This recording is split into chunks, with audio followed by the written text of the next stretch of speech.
who is also present. So thank you. I'll get right into the operative clause of the resolution. It's up on the screen.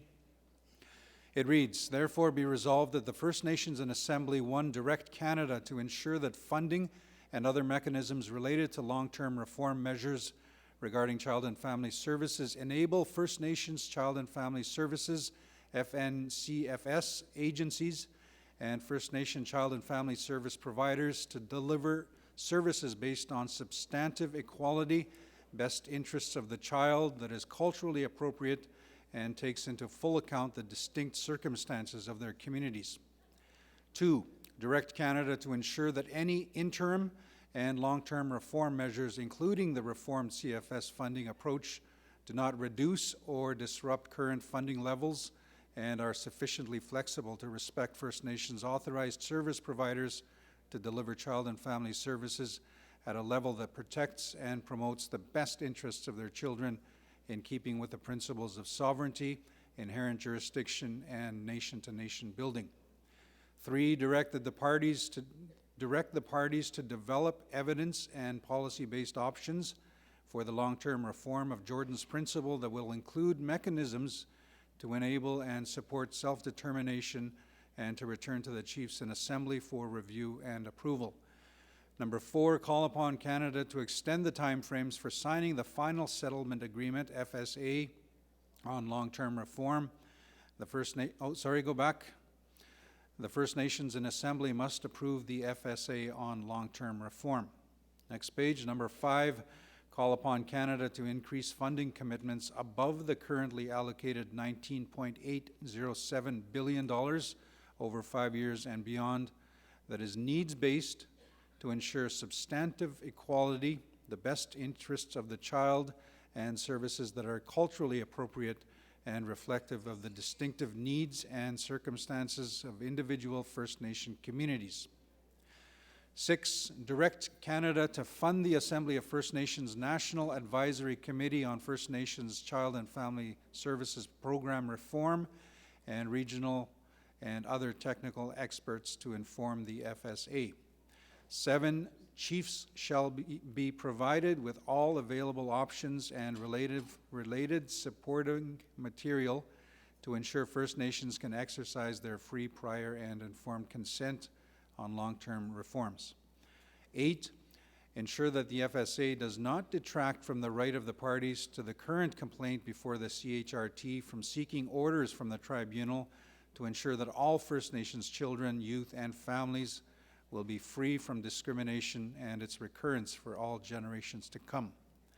9, call upon Canada to develop legislative protections to ensure that First Nations have sufficient liability coverage over the services they provide. 10, call upon Canada to continue funding capital at actual costs for First Nations, FNCFS agencies, and First Nations service providers pursuant to 2021 CHRT 41 until otherwise ordered by the tribunal. So that's the resolution, Chiefs, you have before you. Again, we have the mover and the seconder present. Cookpee Wilson is the mover. If I can have Cookpee Wilson address the Assembly, microphone 2, up to 5 minutes. Cooks Chairman, thank you. I just want to thank all the chiefs and the proxies and the delegates for staying in the room. It has been a very long few days, and I also like to thank them for all their consensus motions that have been put forward here. I think it's is the unity that we're seeking for from leadership, as was talked about yesterday.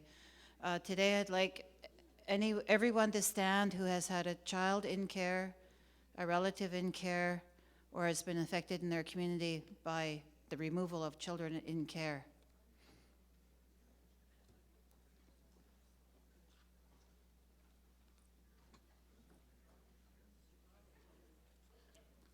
So you can see we're almost all affected one way or the other with the removal of children in care, and those are the ones we're speaking for today, and the ones who didn't make it through the system, as we heard, with many suicides and the deaths that happened to many of our young people, and the ones that age out as well.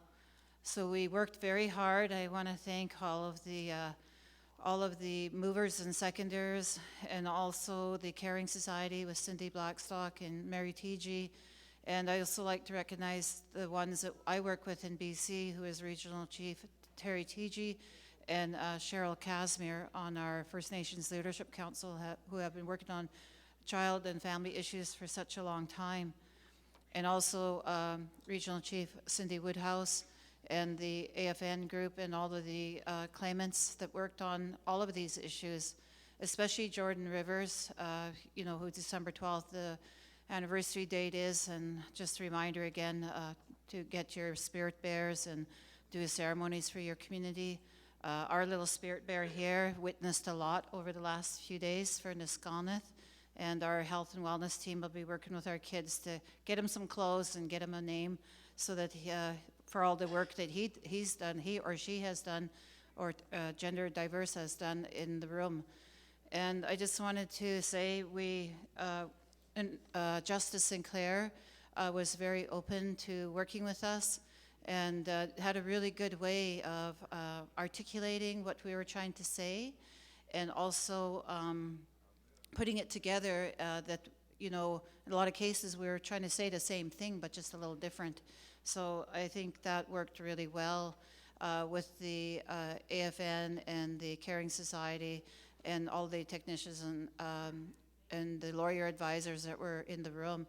And I really think it is a strong consensus document that we came up with for the chiefs to look at. We're hoping it's all inclusive now, and also that it's going to make a difference in the lives of those children that we worked so hard for, and the future generations, because the long-term reform is really needed, is really important. Like in BC, we did amendments to the Child and Family Act, Bill 38, but it's not enough yet. We're not there yet, so we still need to work very hard on all of these different changes. And as Cindy Blackstock underscored yesterday, so that none of our children are discriminated on anymore, and the system is our own ways of knowing and how we're taking care of our children, instead of being pulled out into a colonial structure for children that has caused so much death and trauma and genocide to our children.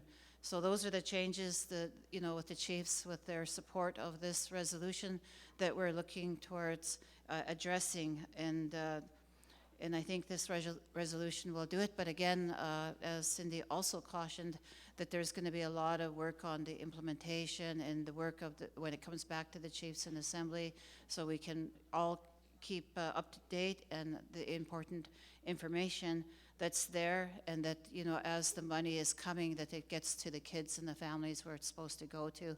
So I just wanted to say that really quickly, and also thank Chief Kevin Hart for stepping up to second it, and for all his work he's done over the many years. I hope I never forgot anybody to acknowledge and thank them, especially the caregivers and the workers in our communities. They don't get much thanks and acknowledgement many times, but they're on the front lines doing this work with our children and our families. And as I was here the last 3 days, I had a lot of different crises in my community, and I know many other chiefs and delegates probably did too. So that's what, what we do when we go out of our community. There's things that happen in our community that are really hard. So thank you again. I'm so thankful we achieved a consensus on this document, on this resolution. Thank you. Miigwech. Thank you, Cookpie Judy Wilson. Seconder, Chief Hart, proxy microphone number 1. Go ahead. Good afternoon. Chief Kevin Hart, proxy for Chief Owens, Little Grand Rapids First Nation. I want to greet everybody this afternoon, lift you all up.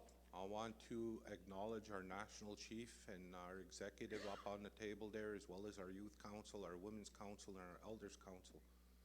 Most importantly, I want to acknowledge our Algonquin relatives here for hosting us this week on their traditional lands and waters, and let's make sure that we keep them in our prayers as we move forward, for them to make sure they get their justices as well. Chiefs, we've called on for reform for many, many years and decades. We started this long road long time ago, back in 2007, You know, since that time, we've had a number of national chiefs, we've had a number of executive members, we've had a number of portfolio holders, as well as hearing from the grandmothers, the grandfathers, our mothers and fathers, the aunts and uncles, and the ones. They have told us time and time again that we need this reform. And this long fight that we have now, brothers and sisters, it looks like it's coming to fruition and that we've achieved victory for our children. But we need some more work that needs to be done, obviously, on the reform part. And so that's why I wholeheartedly seconded this motion and this resolution. You know, we fought hard for Canada to be held accountable for its discrimination towards our children. And this has been a long-standing battle for needless leaders, parents, and everybody, and especially First Nation people since time of first contact and such. So we're feeling the full effects right now. We're seeing some light at the end of the tunnel, brothers and sisters. You know, this resolution demands change to the child welfare system to support First Nations children and families to thrive. And that's something that we've always fought to achieve as leaders, is to ensure that our women and children thrive, and for our communities to thrive. And so, you know, I need to ask you, is that we must focus on prevention and support for our families, right? So reform is needed right now, so we must stay together. And I must say, it was so good to see that we were able to come together yesterday on those resolutions to work together and get it done. Today, we're able to come together with resolutions 19 and 20 to get that work done for you on the Chiefs. And I just want to reach out to Cookby Wilson and everybody in the team for us working on this and to getting it done, and the staff as well. You know, through our collective efforts, we've been able to secure $22 billion for long-term reform, including $2 billion for housing, and that's something that's never been done before, brothers and sisters. So those are great achievements that we've been able to get accomplished. And you know, we look at this to put in the hands of First Nations in order for them to do what's right and what's best for our children. The resolution calls on Canada to make meaningful commitments to do the work with First Nations, including more funding, which is most important, and locking in money for longer terms than the 5 years that you see. We simply have heard that 5 years is not enough. We need a long-term commitment for funding for our children and our families. Time. We heard loud and clear, yesterday, that our chiefs want us to be united. So brothers and sisters, I lift you all up on the work that we have been able to achieve over the last couple days, and let's make sure we lift up all the leaders and everyone from the past that make this day possible. I ask everybody, I ask you chiefs to vote on this resolution that's been combined unanimously. Thank you. Miigwech, thank you. Microphone number 2, go ahead. Yeah, we have an order. I just wanted to clarify, we have an order. It doesn't matter how many are in line. It's 1, 2, Zoom, back to 1, 2, Zoom. So we go in order. Microphone 2, thank you. Cheryl Casmer, proxy for Yale First Nation. I just want to start off as well by acknowledging and thanking the Anishinaabe and Algonquin peoples for hosting us on their territory, on their unceded lands. I'm totally in support of this resolution, of course. I'm somebody that went to residential school, and not too long after that ended up in the foster care system. And of recent, I became a caregiver for my grandchildren because they were taken into care. And as a result of those experiences, I have lived experience knowing that we definitely need to make substantive change, and there needs to be full support for long-term reform to the system that is breaking up our families. I also wanted to acknowledge, and I don't know if any of them are still with us, but the plaintiffs that joined us yesterday and shared their lived experiences. I just wanted to let them know that I acknowledge them, and I keep them in my prayers. And this is something that they've been long looking forward to as well. So what I do have, though, is a friendly amendment for consideration.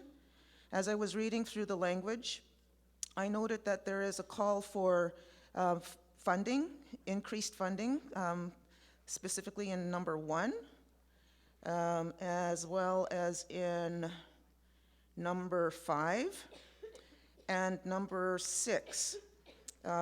But I didn't, and it's for NAC, it's for the delivery services agencies, but I didn't see anything in there that was going to support financial resourcing for the title and rights holders to be able to come together and have discussions amongst themselves, to be able to exercise their free, prior, and informed consent on the long-term reform process. So I'm suggesting in number 7 that it says available options and related supporting financial resources and material to ensure First Nations can exercise their free, prior, and informed consent.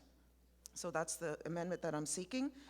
And so in closing, I just also wanted to thank everybody who has dedicated a lot of their lifetime towards making these changes, to work towards realizing them to become implemented.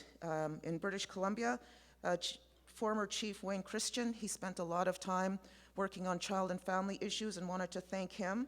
And Gookby already thanked some of the BC representatives from the Leadership Council, but I also want to take an opportunity to thank our staff from the BC AFN, the UBCIC, and the First Nations Summit.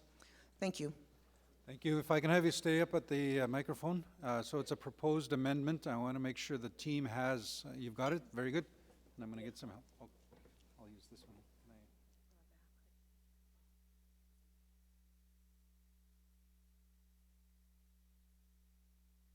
So I'm going to look at paragraph number 7, and the addition is 3 words.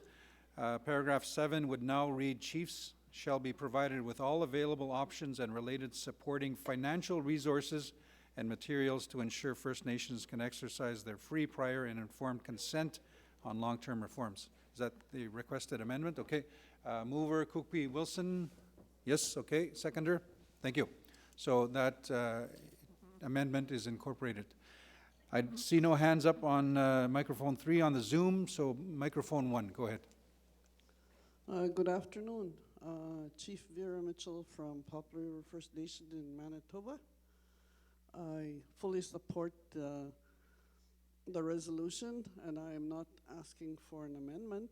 I just want to make some comments to the working groups, to the team that's going to work on the long-term reform measures. I think it goes beyond children in care, as you are all aware, like in my community, I live in an isolated community. I think like over the past 30, 40 years, all our children have suffered, not just the children in care, because our children did not get the same level of service that they should have had as children, especially in education and health. And I know that Indian Affairs, proposed this new education formula, but it's not really new. All they did was roll up all the funding that we were always fighting over, the proposal-driven funding. They just rolled that up into a lump sum. They didn't really add too much to that. What I'm simply trying to say is there's so much more work that needs to be done. For example, if I live in Winnipeg and I have a special needs child, the school system will provide resources for my child. If I need help in health, I'll get it from the province, and my child will have access to early childhood development, any child development clinic that's there, any special services, everything from therapeutic care to mental health. But we all know in our communities, we don't have any of those things.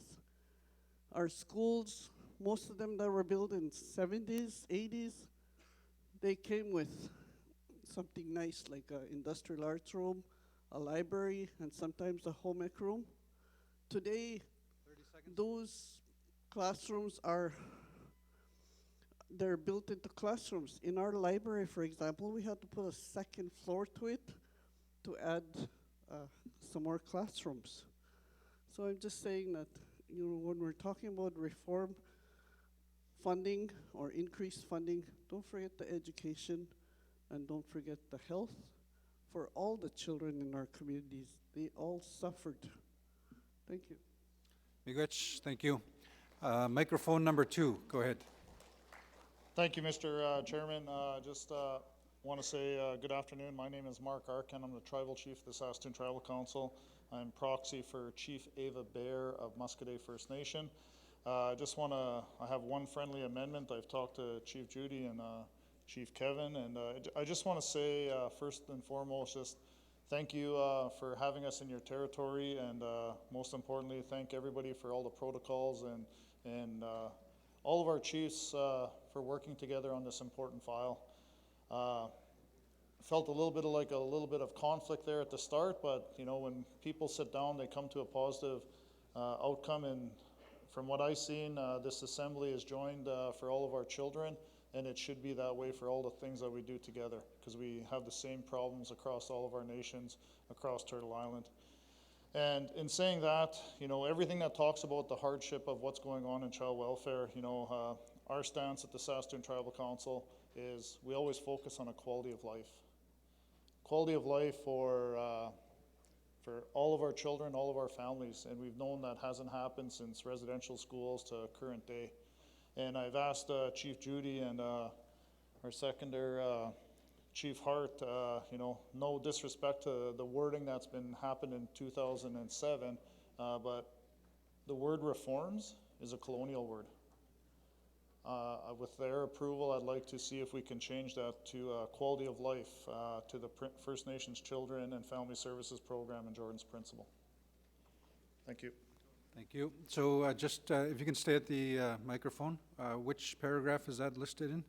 It's in the title. First of Okay. all, it says reforms to First Nations Child and Family Services Program and Jordan's Principle. Okay. We want to strike reforms, and we want to put quality of life to the First Nations children. And Okay, I'm is, not is it anywhere else in the document? I that didn't you've see noticed? it anywhere else, eh? Okay, so it's just a change, changing the title to quality of life. Say again? Yeah, and I think we've got to use that language for our children, for our families constantly. So if it's anywhere else in the document as well, but I didn't see it. Unless Okay. somebody else caught it. So thank you. We have it, so the new title would be Quality of Life to the First Nations Child and Family Services Program and Jordan's Principle. Okay, mover, you're okay? I see an acknowledgement. Seconder? Okay, thank you. Maybe to ensure, because it's not the same, to ensure the quality of life, because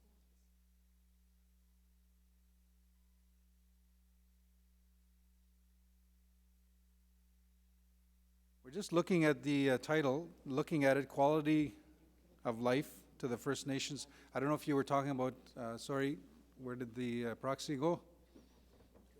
I can't see. There you are. Is it to ensure quality of life, or are you okay with just quality of life? Or is it to ensure quality of life?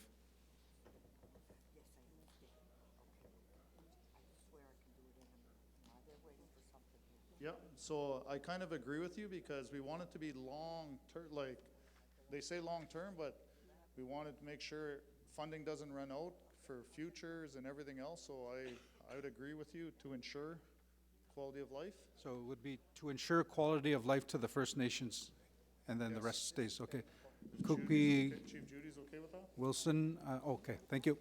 Mover and seconder, okay, so thank you. Thank you.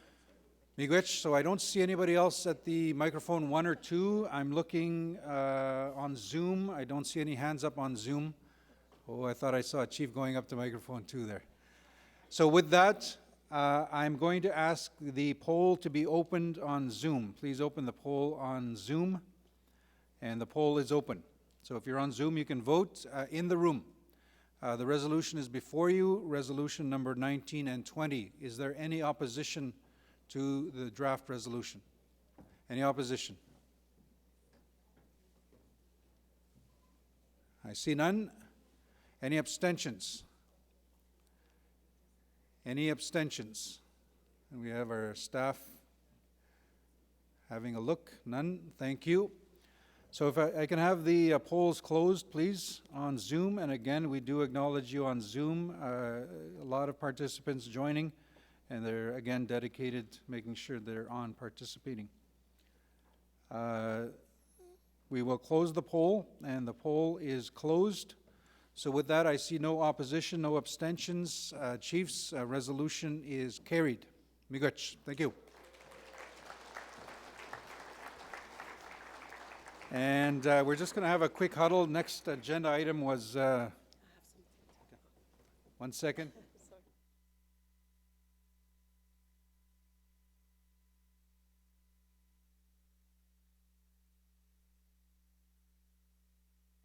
Thank you very, very much. Congratulations all for this, the adoption of draft resolution 1920.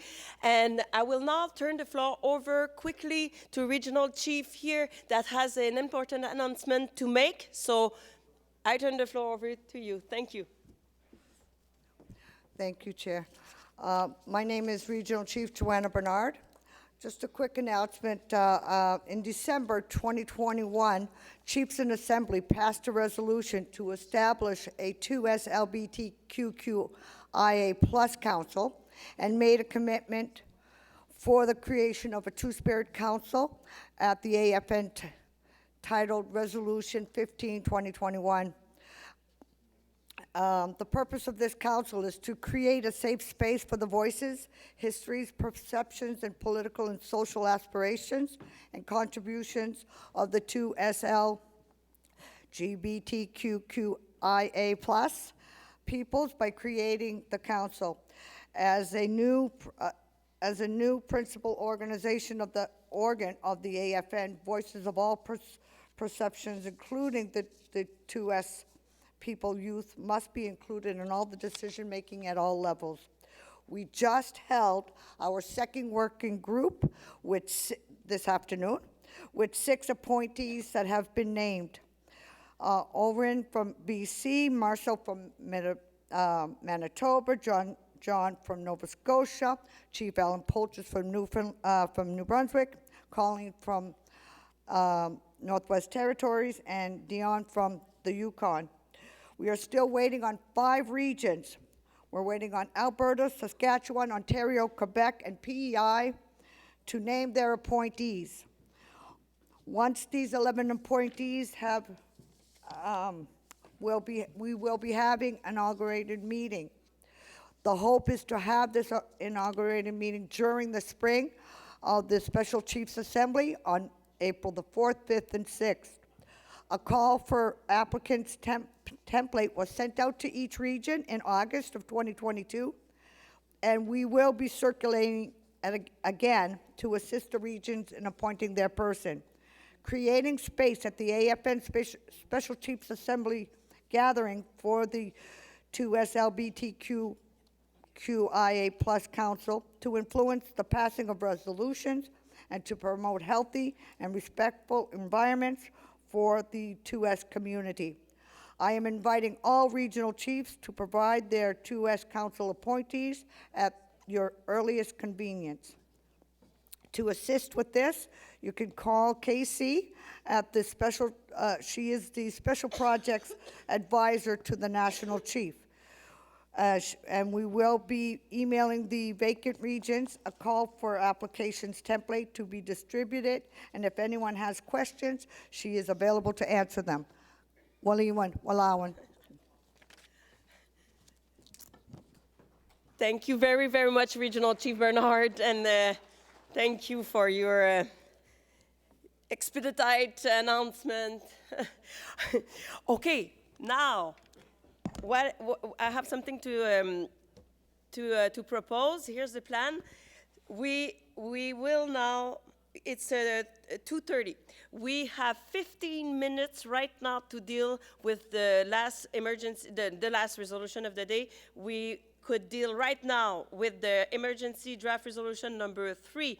I have the title here in English. Why? It's related to the Saskatchewan Act. I'm going to open it right now. We can put it up on the screen. Thank you so much. The title is Rejection of the Saskatchewan First Act and Sovereign Alberta within a United Canada Act. So we have 15-ish minutes, a bit less, to deal with this. We'll deal with this right away. And we need a mover and a seconder right now. And what I wanted to tell you is at 2:45, no more like a hard break. We need we'll have a sweep. Do we need to leave all the room? No. You can all stay there. The front will need to leave for the sweep before the Prime Minister Trudeau will come. So it's formal procedures. And then at 3, so don't stay here while it's doing the sweep, while the sweep is in progress. At 3, we'll have Minister Medicino. He's going to be there, Public Safety Canada. He's going to be there at 3. At 3:15, we'll have Minister Patty Hajdu. And then 3:30, Minister Miller, and at 4, Prime Minister Trudeau. Okay, thank you. This is the planning for the rest of the day before the closing. Now, I'm looking at the mover and the seconder. So the mover is at microphone number 2. Please state your name and your First Nation. Please just make sure that, I just want to make sure that. Thank you, Vice Chief Heather Bear, proxy for Chief Tammy Cook-Searson, Lac La Ronge Indian Band. Great, thank you so much. Is there a seconder behind you? Or, the seconder is at the microphone number 1, please. Chief Von Nelson's United Zapateo Cree Nation Treaty 4. You're the seconder of this draft? I am. Thank you so much. Okay, what about a bit of French for the last time, maybe? Okay. Je vais lire la portion de la décision du projet de résolution d'urgence, rejet des lois, the Saskatchewan First Act et Sovereign Alberta within the United Canada Act. This was the title, so c'était le titre. Pour ces motifs, les Premières Nations en Assemblée, 1. If we can go back, please, to number 1. Okay, thank you. 1. Appuie les Premières Nations dans leur rejet de la loi de Saskatchewan First Act, projet de loi 88, et demande l'abrogation immédiate de son introduction. 2. Soutiennent les Premières Nations qui demandent le retrait de la loi Sovereign Alberta within the United Canada Act. 3. Appuie les Premières Nations qui demandent aux provinces de la Saskatchewan et de l'Alberta d'instaurer immédiatement un dialogue concret et respectueux sur le partage des revenus tirés des ressources, afin que les Premières Nations profitent de la richesse des ressources de leurs territoires traditionnels respectifs. 4. Demande au gouvernement du Canada de s'attaquer immédiatement aux empiètements par les provinces et les territoires sur la souveraineté, les droits et les titres des Premières Nations. 5. Enjoigne à l'Assemblée des Premières Nations de rejeter formellement et immédiatement ces lois qui abrogent et nient la souveraineté, les droits et les titres des Premières Nations au moyen d'une lettre ou d'un communiqué officiel. 6. Demande à l'APN de commander une analyse juridique détaillée et une analyse juridique détaillée de l'empiètement des lois territoriales et provinciales sur la souveraineté, les droits et les titres des Premières Nations. 7. Enjoigne à l'APN d'inclure dans son analyse juridique détaillée non seulement des lois telles que la loi concernant le transfert des ressources naturelles de 1930, mais aussi la Saskatchewan First Act, projet de loi 88, et la Sovereign Alberta within the United Canada Act. 8. Demande à l'APN de présenter un compte-rendu aux Premières Nations en Assemblée, lors de la prochaine Assemblée, sur l'analyse juridique détaillée de l'empiètement par les provinces et les territoires sur la souveraineté, les droits et le titre des Premières Nations. Is there something else? OK. Emergency draft resolution number 3, rejection of the Saskatchewan First Act and sovereign Alberta within the United Canada Act has been moved, seconded, then read, and entered into the record. We will now open the floor and give the opportunity to the mover to speak, to introduce and speak to this emergency draft resolution. And you have up to 5 minutes. Thank you. Microphone number 2, please. Thank you, Madam Speaker. First of all, I'd like to acknowledge our National Chief for supporting this, the discussions at the ECDEV Committee, the Prosperity Table, discussions where the genesis came, and of course in Saskatchewan, the NRTA that impacts Manitoba and Alberta. It really infringes on our inherent right to self-determination and of course our treaty right to livelihood. So with that, I'll refer to my notes and I'll save some time for the seconder, if that's okay, Madam Speaker. The doctrine of discovery and terra nullius are colonialist and racist legal doctrines. The doctrine of discovery means when a nation discovers land and it directly acquires rights to that land. And terra nullius means lands belonging to no one. These racist legal doctrines have allowed the Crown to claim sovereignty over our peoples and our lands. There were many Indigenous peoples on Turtle Island when the Crown assumed claim to these lands. Some say millions, but regardless, we were here for thousands of years, and it said that this land belonged to no one. When they say that, that's colonial and that's racist. And these doctrines must be denounced and be put to rest. It is these doctrines that continue to oppress our nations. The province of Saskatchewan recently introduced the Saskatchewan First Act, Bill 88, and it recently went through second reading. This is the province's unlawful assertion of jurisdiction over resources that rightfully belong to the First Nations. We see this bill as a direct threat to our inherent and treaty and constitutional rights, especially when the province say that they have exclusive jurisdiction over the natural resources within our traditional and treaty territories. Many of our ancestors, they have continually said that we agreed to share the land to the depth of a plow for agricultural purposes only. There were never any discussions during treaty negotiations about what was underneath the surface. We did not cede, release, or surrender our rights to the lands and resources. The Natural Resources Transfer Agreement in 1930 was imposed on First Nations without our consent or agreement. The feds transferred assumed control and administration of the lands and resources to the provinces in 1930, and since this time, everyone benefits from the resources extracted from our territories except for its rightful owners, we, the First Nations. The NRTA is unlawful. It was unlawful in 1930, and it is still unlawful today. The province continues to sell Crown lands and Crown minerals, leaving First Nations completely out. Then First Nations have less land on which to assert our rights. We cannot buy the lands and the minerals because the minerals are also being sold at alarming rates. First Nations are working to maintain their ways of life on the already limited land base, and yet the government disregards our concerns. This unprecedented move by Saskatchewan cannot go unchallenged, but it is not only the province that is at fault here. The federal government must also be held to account. When they transferred the assumed control and administration over to the provinces in 1930, they had absolutely no authority to do so. I therefore agree to move this resolution calling for the following. Number one, that the AFN to provide its support to First Nations rejecting the Saskatchewan First Act and the Alberta Sovereignty Act. AFN to provide its support to First Nations by calling on the provinces to immediately engage in meaningful and respectful dialogue on resource revenue sharing so that First Nations benefit from the resource wealth in their respective territories.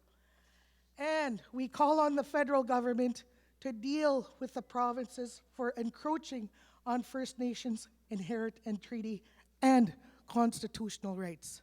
Thank you, Madam Speaker. Thank you very, very much.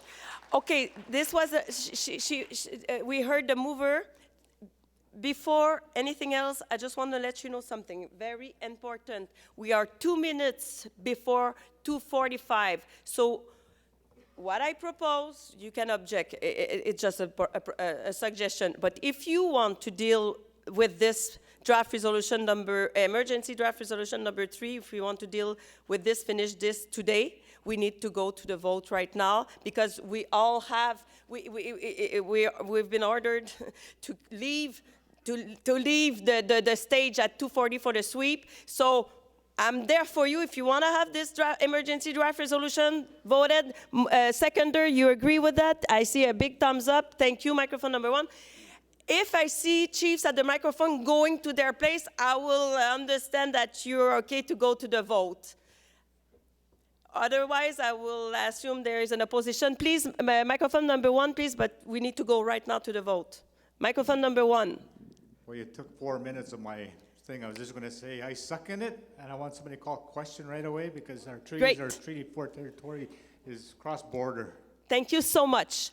Okay, so you're not opposing, right? No? And we are not having, okay, I'm asking, I call now the question. So question has been asked. Please open the vote on the Zoom platform. Thank you. Here in the room, any opposition, anyone here, chiefs, proxies, that is against emergency draft resolution number 3, rejection of the Saskatchewan First Act and serving Alberta within United Canada Act? No opposition. Anyone wishes to abstain to emergency draft resolution number 3? No. No abstention, no opposition. Please close the poll on Zoom. And on Zoom, there is 1 abstention, so it doesn't come in the calculation. So emergency draft resolution number 3, entitled Rejection of the Saskatchewan First Act and Sovereign Alberta within the United Canada Act, is carried by consensus. Thank you very much. This was our last. This was our last resolution we had to deal. We could deal with, and thank you so much. I'm so I'm grateful. And I want to tell you something regarding the draft resolution, because we didn't deal, obviously, with all the on-time resolution. So remaining draft resolution, including late resolution, will be deferred to the AFN Executive Committee meeting, the next committee meeting for consideration, or to the next Special Chiefs Assembly, which is scheduled in April. So there will be another Special Assembly in April. So they will be dealt with during the next Exec Committee or this Special Chiefs Assembly. For this, we have all to leave. We need all here to leave the stage for the sweep for 15 minutes. You can all stay there. At 3, we'll have Minister Mendicino. Thank you very much.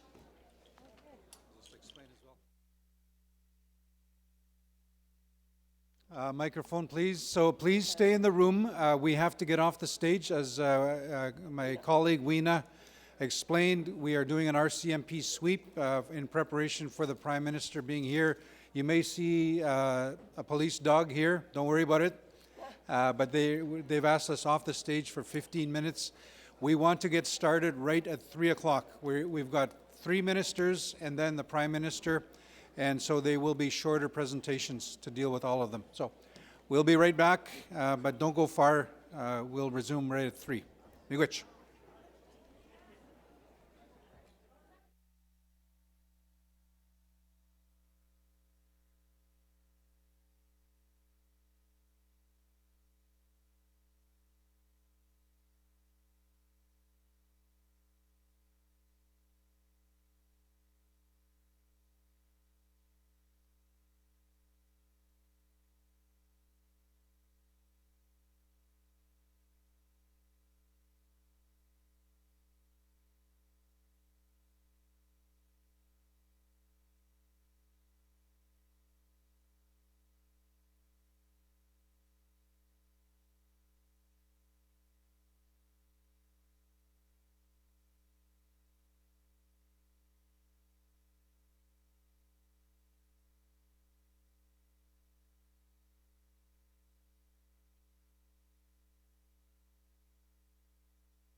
Okay, sorry.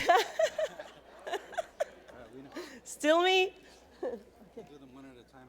Mendocino first, so it'll So only be it's you 12 that minutes. was supposed, you want to come? Sure, yeah. And you might have time for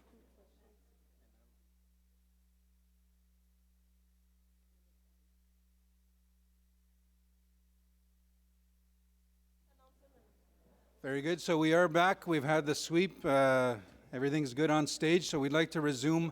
Now, like we said, we have 3 more ministers and then the Prime Minister. So because we were trying to deal with the resolutions, we cut into the time with the ministers. So it'll be actually fairly quickly. But what we'd like to do is invite to come up, and Minister Mendocino was actually on the agenda for yesterday. And we had the ceremony yesterday afternoon, so we've invited him to come here right now. So we have Minister of Public Safety, Marco Mendocino, who is making his way up. It'll be much briefer, maybe 12 minutes or so. Hopefully we can have 1, maybe 2 questions from the floor, if we have time, and then we'll go to Minister Hajdu. So with that, Minister Mendocino.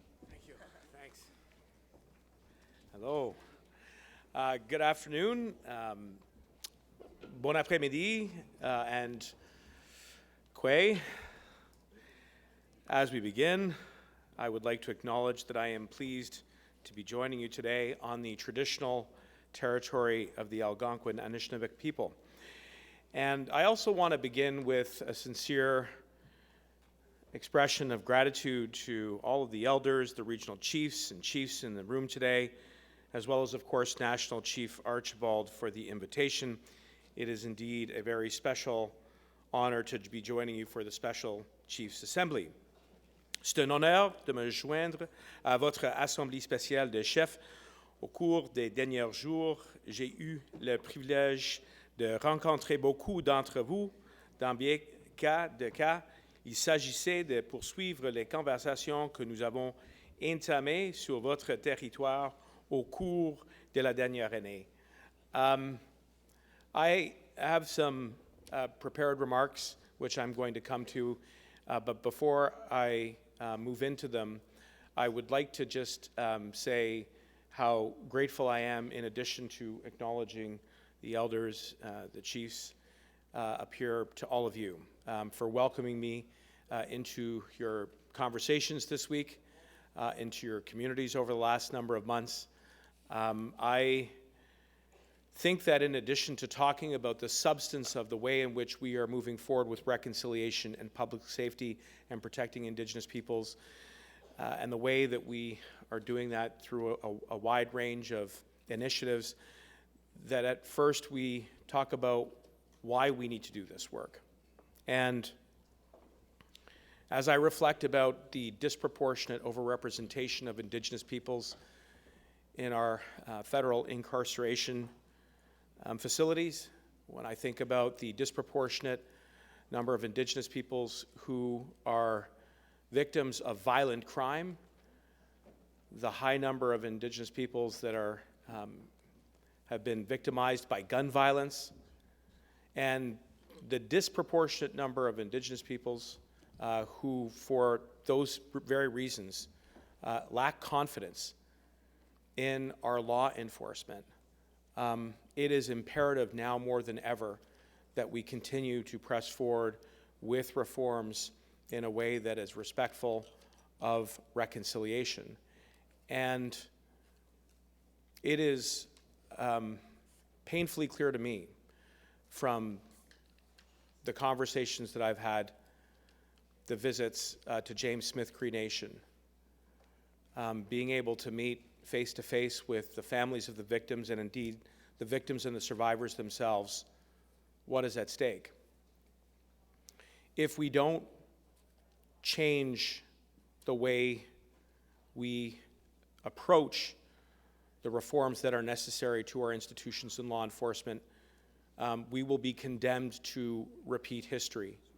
And that is precisely what you have seen and we have seen together when we listen to the elders, when we listen to all of you today, when we look into the eyes of the young generation coming up, the only way we're going to break that cycle of intergenerational trauma is if we move forward in a way that is anchored in the values of trust, respect, and the inherent right that you have to self-determine when it comes to public safety. And that must be the point of departure of the work that I am committed to in my capacity as Minister of Public Safety. And it is also important that as we do this work together, nation to nation, as we do this work together in a way that is respectful of those values, we must bring together, along with us, Canadians. And that requires education.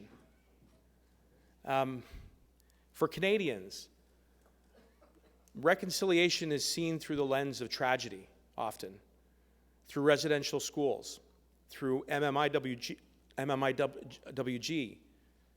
through James Smith Cree Nation, and more recently through the tragedy that is occurring in Winnipeg. And it encompasses so much more than that. And so I would just say that we need to be sure we do not ever forget what it is that motivates the work. And I certainly say on behalf of myself and the government that it is the need to do better. And we are committed to doing that. So let me now just highlight a few of the important and tangible things that we are looking to work on together. First, on First Nations policing. I know that you will be aware that the government has allocated a historic amount of federal funding, about $860 million.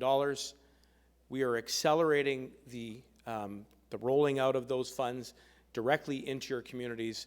This is good news. It's positive news.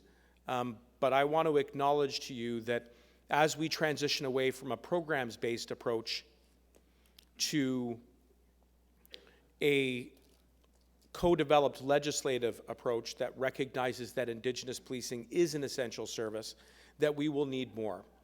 And we will need more, and we will need to be sure that we are working in conjunction with our provincial and territorial partners, which is something that we are obviously committed to doing. Over the past number of months, I have been engaging with a wide variety of First Nations under the FNIPP, from Six Nations to Wendake to the Siksika Nation, as well as leaders like the New Brunswick Region Chiefs, Saskatchewan's Federation of Sovereign Indigenous Nations, and many others. Nous accomplirons ce travail important à l'aide d'une approche à trois volets: faire progresser l'élaboration conjointe de lois, stabiliser et élargir le programme des services de police des Premières Nations et des Inuits et travailler avec les communautés individuelles pour établir des nouveaux services de police. We're going to do this work together using a three-pronged approach: advancing the co-developed legislation, stabilizing and expanding the First Nations and Inuit policing program, and working with individual communities to establish new police services. So firstly, on the legislation, we are meaningfully engaging in a co-developed process to develop legislation that will recognize and acknowledge that First Nations policing is an essential service. Nous sommes actuellement en train de co-développer une législation qui reconnaîtrait les services de police des Premières Nations comme un service essentiel. And this is a bill that we are co-developing with all of you as an equal partner. Our work is well underway, and I look forward to introducing it as soon as we can, because I know throughout my conversations we have been asked, indeed, when will we see that legislation tabled? And I'm committed, and I know the leadership here is committed to moving forward with that as soon as we can in a way that is respectful of the principles of co-development and reconciliation. Secondly, we are stabilizing and expanding the First Nations and Inuit policing program. This begins with over $500 million, as I've already said, from last year's budget to address immediate needs and to close gaps. This can mean adding new officers and services, enhancing police infrastructure, and expanding the program. And just last month, we announced that the FNIPP will expand in Nunavut. Thirdly, we are working with individual communities to establish new First Nations police services. These negotiations are as diverse as First Nations are. Every community is different, and from those, we must be respectful of the long-established traditions, languages, culture, and history, so that as we do this work, we are doing it in a way that is empowering of Indigenous-led initiatives. We are meeting communities. We are meeting you where you are. And our plan is making progress.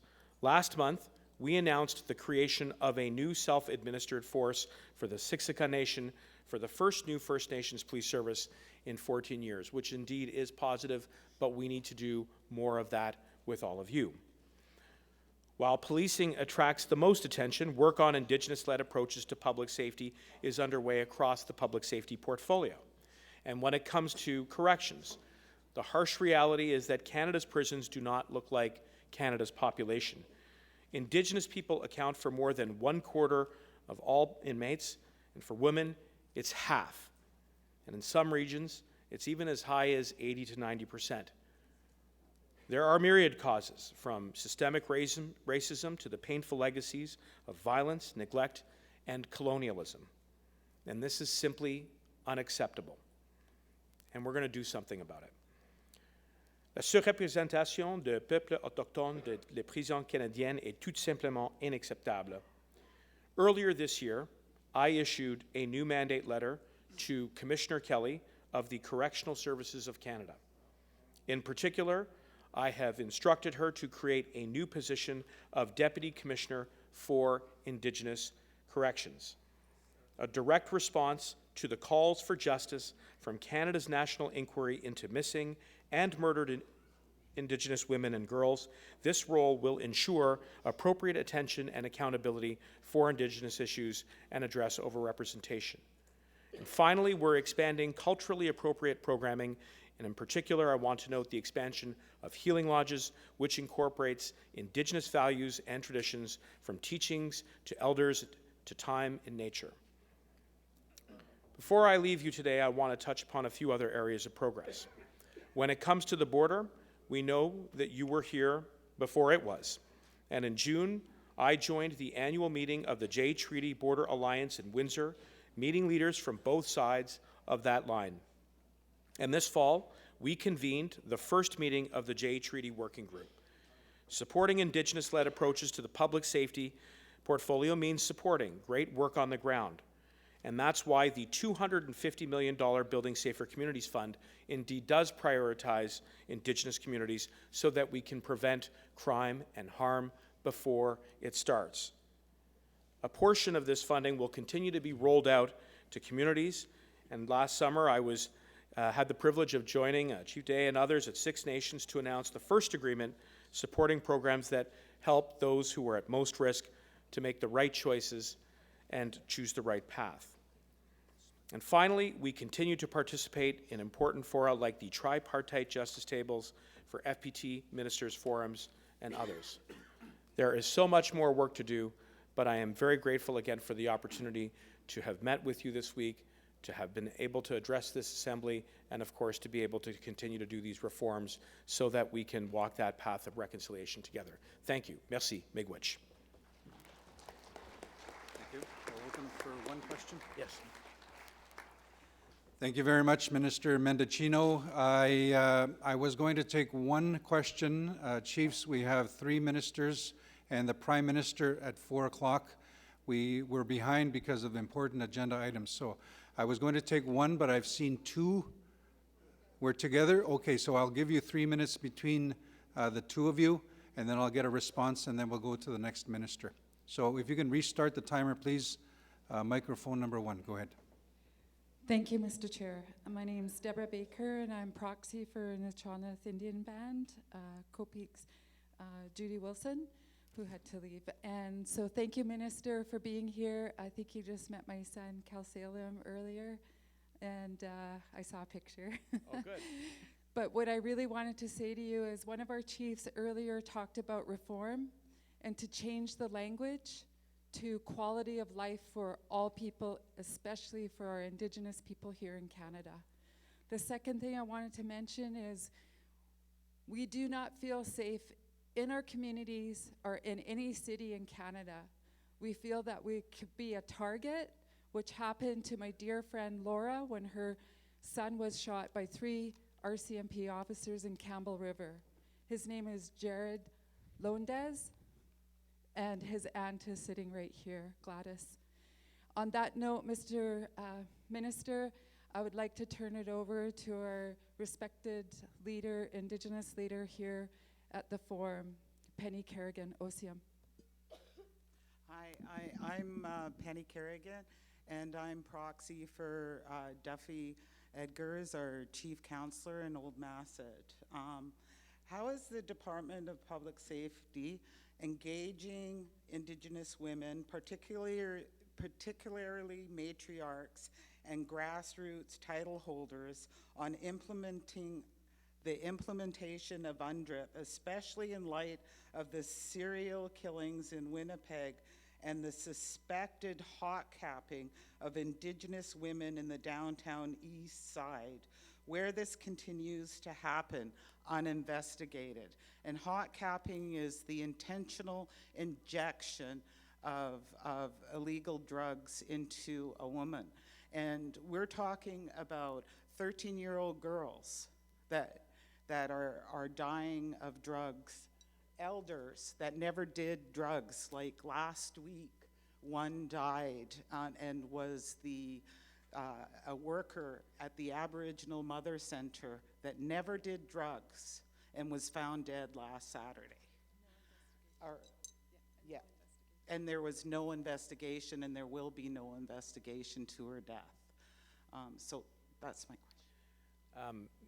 Thank you, Miigwech, for the question. I believe that there is a way in which the questions are overlapping, in the sense that the quality of life for all Indigenous peoples has been harmed by many of the challenges that I addressed in my remarks that are baked into our institutions as a result of colonialism, as a result of the lack of respect, lack of trust, lack of integrity shown by institutions and governments towards Indigenous peoples, and indeed to stop that endless cycle, to prevent another Winnipeg, another James Smith Cree Nation, another MMIWG, another residential schools. It has to begin by showing fidelity to those values, by being faithful to those principles.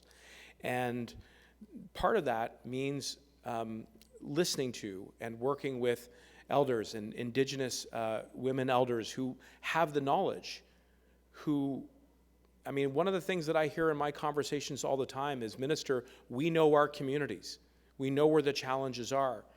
We have the wisdom to pass on. What we don't have is that partnership with you and with government and with institutions. And so I know, for example, in a conversation that I had yesterday with the BC Justice Council, that they are creating justice centers.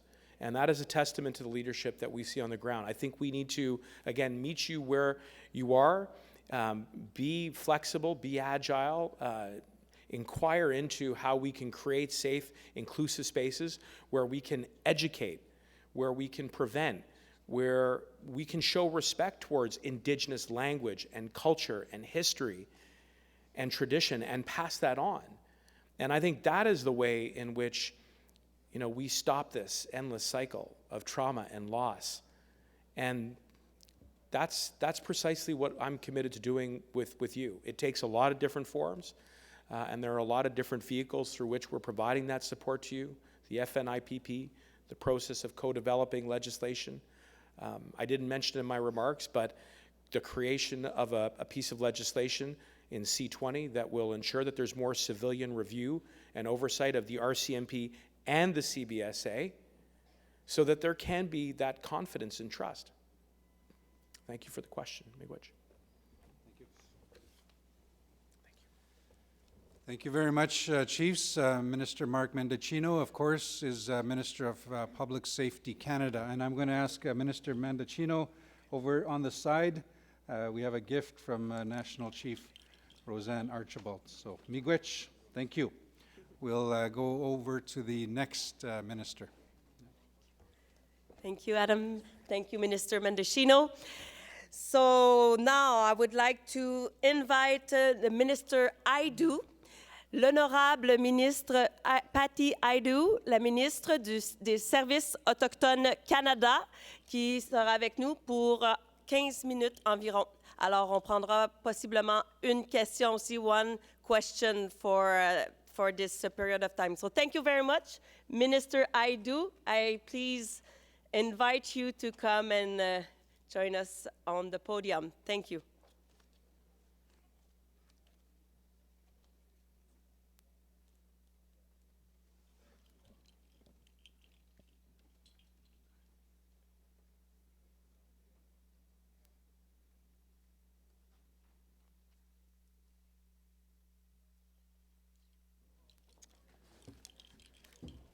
Hello, bonjour, kwekwe. It's so nice to be here with you all on the traditional and unceded territory of the Algonquin peoples. National Chief Archibald, dear friend from long ago. We laugh every time we see each other because our paths have crossed like this for many years. The AFN Regional Chiefs and Executive, hello everyone. It's nice to see people. All of the leaders, chiefs, and activists that are in the room, thank you very much for the invitation. And a special hello to all of the aunties out there, like Auntie Irene, who give all of our communities the love and the courage to continue to do what we do. C'est un honneur d'être ici sur le territoire traditionnel et non cédé du peuple algonquin Anishinaabe. Je suis de Thunder Bay, sur le territoire traditionnel Fort William First Nation, un signataire de traité Robinson Supérieur. Je suis très heureuse d'être ici avec vous, d'avoir l'occasion de parler et d'écouter.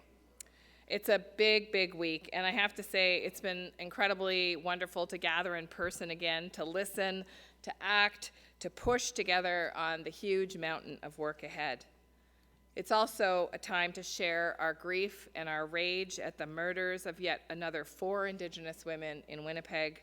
My heart's with their families, their friends, and the communities that are facing such a horrific loss.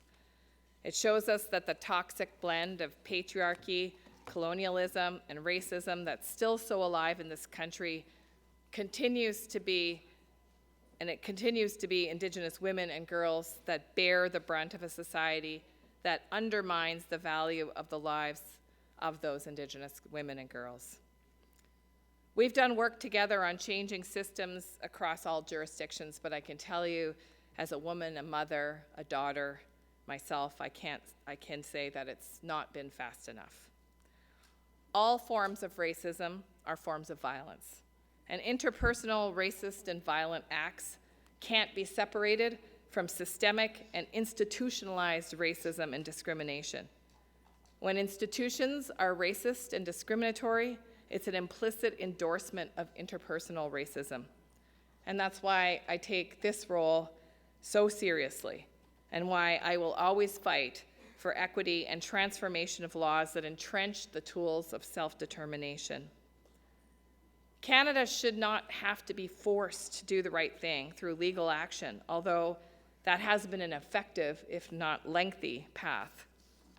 I think Canada will be stronger and more prosperous and better prepared for the challenges of the future for all of our peoples if we focus together on honoring treaty, restoring and returning land, negotiating settlements, and pivoting our work together on stronger and healthier communities using the foundations of equity and true co-development of legislation. These are the tools of prosperity and health for Indigenous peoples, and indeed for all people. When people have a fair chance to succeed, the entire country prospers. The National Indigenous Economic Development Board, in their recently released strategy, quantifies the cost of inaction. Closing the productivity gap alone through better education and success for Indigenous peoples would lead to an increase of $27.7 billion per year to the GDP. That's about 1.5% a year. That's a huge number. So we have to do more faster. It's a loss of potential, a loss of opportunity for your peoples, your communities, your nations, and indeed the country as a whole. This year has been a very, very busy year. Many of you have been recovering from the burden of managing COVID. There has been legal action settled on water, for example. We continue to work hard together to lift the remaining 30 long-term water advisories. It is hard work on behalf of all of us, but now we have the money and the tools to get it done. On that note, I know that the AFN has been working diligently with Canada on creating new water legislation, and it's been a difficult path, but I know that we're going to find the right legislative tools together that will protect drinking water for First Nations people, indeed for all people. It's a legacy that I hope I get to be part of to leave for all of our children. On CHRT, I note that the AFN, along with other parties, have worked extremely hard to arrive at a final settlement agreement. I just ran into Dr. Blackstock outside. I thanked her for her decades of hard work, of advocacy for children and families to get fairness, compassion, healthy care, care that's self-determined. She told me when I first talked to her a year ago that I was her 16th Minister of Indigenous Services. I hope that I'm her last. I hope that we get this deal completed, and I want to thank everyone for staying with it. And I want to recommit to you today that the Government of Canada will stay with you to get kids and their families the compensation they're owed, but also, and I think increasingly, I think most importantly, to rebuild a system of care and of funding that will ensure that every First Nation child has a safe and healthy childhood. But we're not going to wait for the long-term reform to take action. Indeed, in April 2022, the Government of Canada increased prevention funding, extended the age of majority up to 26. We need to act quickly with the tools that we currently have while we get that long-term reform correct, because every child matters. That means every child today deserves to have the best possible beginning. I have traveled a lot over the last year, and I'm so grateful to the many communities that have welcomed me. It's been important to visit, to hear about your stories and your challenges and your advocacy. And the key areas that come up are housing, infrastructure gaps, climate change and emergency management, healthcare challenges. On housing and infrastructure, the Government of Canada made a commitment to close the gap by 2030. And I think it's a critical component to the success of your communities. The AFN housing study, for example, indicates that the value of the gap is $60 billion. The 2030 gap analysis so far shows well over $150 billion. These are staggering amounts, but I'm so grateful to all of you for helping me count that gap, because what we can't see, we can't do what we can't see, and now we know what the value of that gap is. This is an ambitious, complex goal, and it's going to take partners from across the country. But we can't continue with status quo. It's not healthy. There's no chance for recovery and learning and healing without a healthy home or community infrastructure that provides the best chance of success. On the side of the communities, you're spending infrastructure money as fast as it's coming in, and that's good. The total infrastructure investments and commitments of more than $17 billion since 2015, $4 billion on First Nations housing, more than 68% of that funding is allocated, and you need to keep doing that with us, and I know you can. We need to get that money out the door as fast as we get it in the budgets so we can demonstrate that we can spend every dollar. And we need to remove all those barriers to increase funding for faster movement, and by you taking that job in your communities seriously and getting that money spent, you help me with my argument in that we can spend as quickly as we can receive.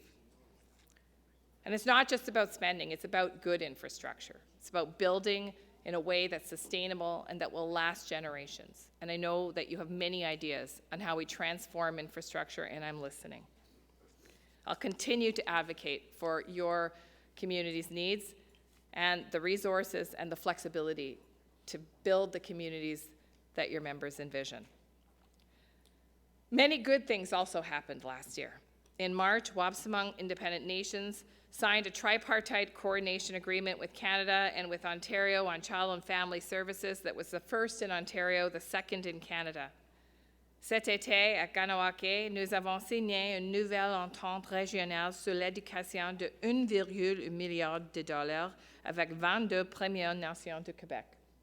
Cette entente est dirigée par les autochtones et la culture et les langues sont au cœur de ce travail.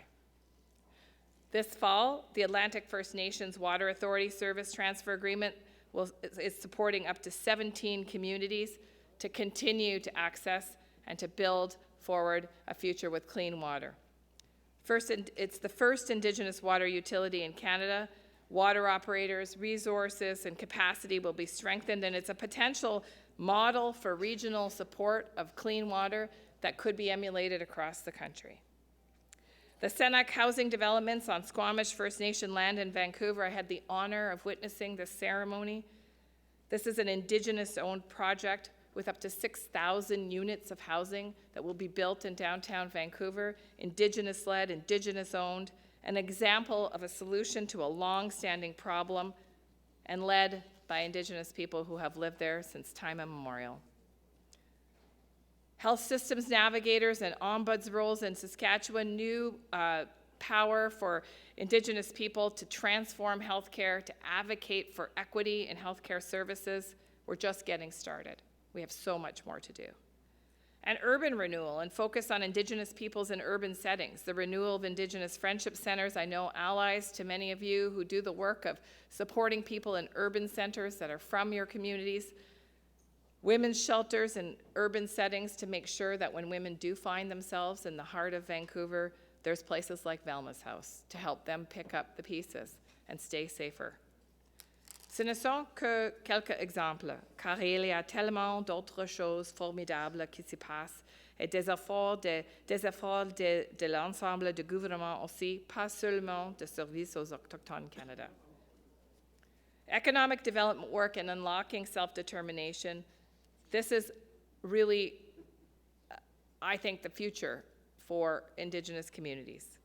Great work is going on by NACA and Indigenous financial institutions. I was so pleased to be at the launch of the National Indigenous Economic Development Strategy in June. I can tell you there is a lot of work to do, but it is truly the potential for the future and for today.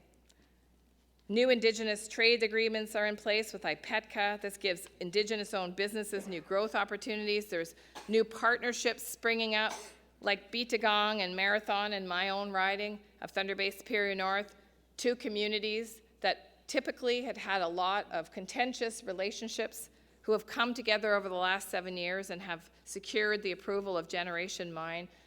It's a sign of the future.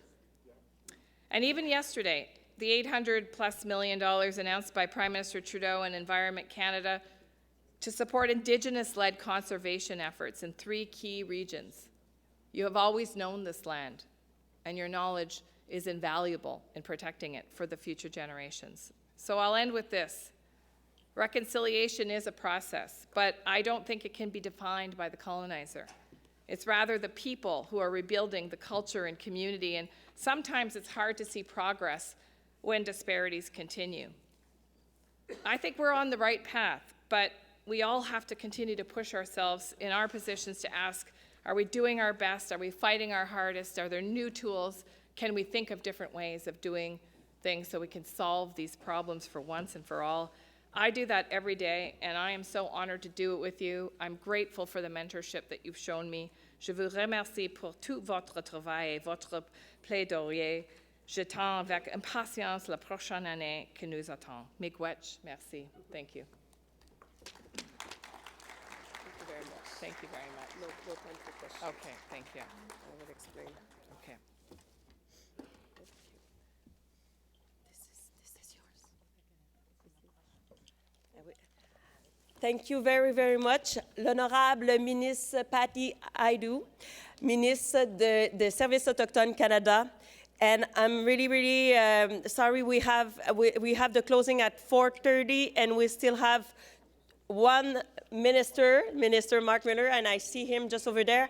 And then we'll have the Prime Minister, Justin Trudeau, at 4. So thank you. And I will now turn the floor over. And as you could see, we gave a gift. National Chief gave a gift also to Minister Hajdu. And I will now turn the floor over to my colleague, Adam. Thank you. Miigwech, thank you very much. Minister Hajdu is on the side here. Again, one more minister. We don't want to cut into the time that you have with the Prime Minister at 4 o'clock. So at this point, I'd like to ask Minister Mark Miller to make his way up to the podium. Minister Miller, if you could come up.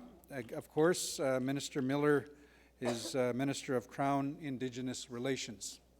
So with that, I will ask Minister Miller to make the presentation. We are hoping that there will be time for 1 or 2 questions, and then the Prime Minister at 4 o'clock. So we're hoping there will be 1 or 2 questions. So we'll give you a nudge. So with that, Minister Miller.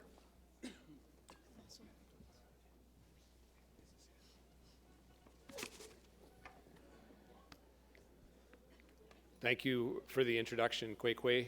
Hello, bonjour. Agwai ganchi wagini gunaratsaruni chiskatne ido esumwa. Mark Miller yochats danu ohanto igire gagora onkwe homwe chite onkwe nawagu ne gagorasra ne goratne. Nyangoa chi waskwa hungaronga agezike. Very pleased to be with you here today. Thank you for the opening this morning and getting these assemblies up.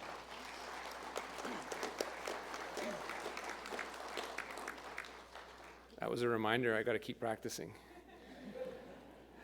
It really is a pleasure to be joining you here today on the unceded traditional territory of the Algonquin people. I saw a number of you, I've seen a number of you out throughout the summer, but a great number of you in Vancouver. It's just really nice to see you all again here in this room and speak to you, particularly in person. First, I do want to acknowledge the brutal murders of Indigenous women lost in Winnipeg, which are horrific and devastating. Each of the lives lost were cherished and loved members of their families and communities. Their murders represent a fear that Indigenous women, girls, and 2S LGBTQI persons live with on a daily basis and continue to live with on this ongoing tragedy. Our hearts go out to the families and the communities for these horrific losses. Nobody should have to go through this pain and through the re-traumatizing process to uncover the truth and get to justice. Nobody should have to search for their mother in the trash, and no human should be treated like trash. I had a brief moment to speak to some of the girls of one of the victims, and their bravery is incomparable. But the meeting left me with more questions than I had going in, and they definitely deserve the answers that they're looking for.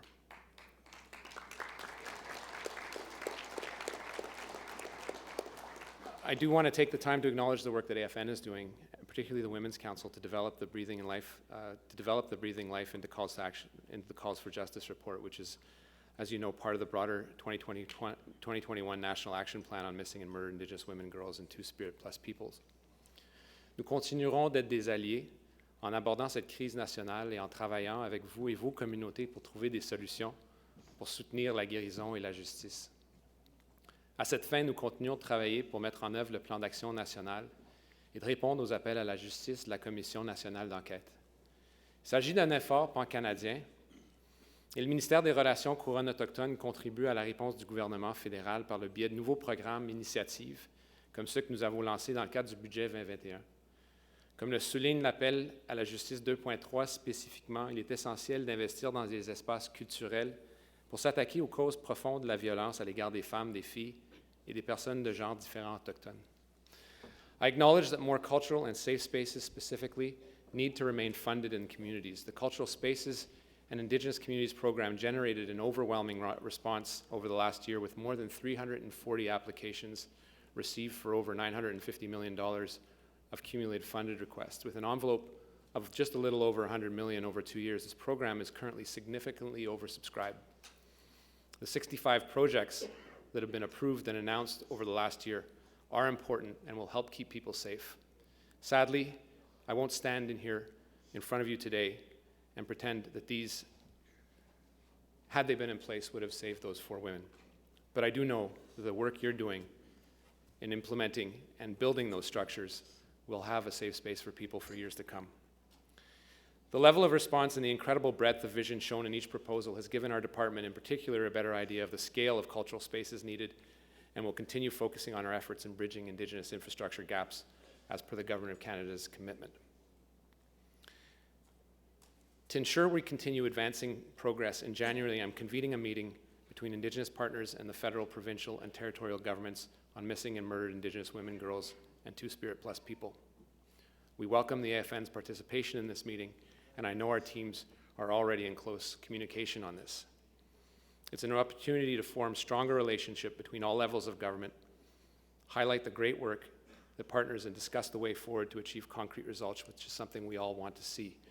We know that the word jurisdiction is a word that is poisonous in this context, and it contributes to the killing of women and girls. On June 22nd, we introduced Bill C-29, and I'm pleased to report that it's received unanimous support and was adopted at third reading in the House of Commons. It will now go to Senate review, and when this bill receives royal assent, it'll enable the creation of a National Council for Reconciliation, increasing accountability and implementing the calls to action 53 through 56. As intended, the Council will be an Indigenous-led, independent, and permanent body to monitor, evaluate, and report on our country's reconciliation progress, no matter what the government. In all this work, we must keep the voices of survivors front and center in our work. We can't forget about the terrible history of residential schools and its impact on families and communities.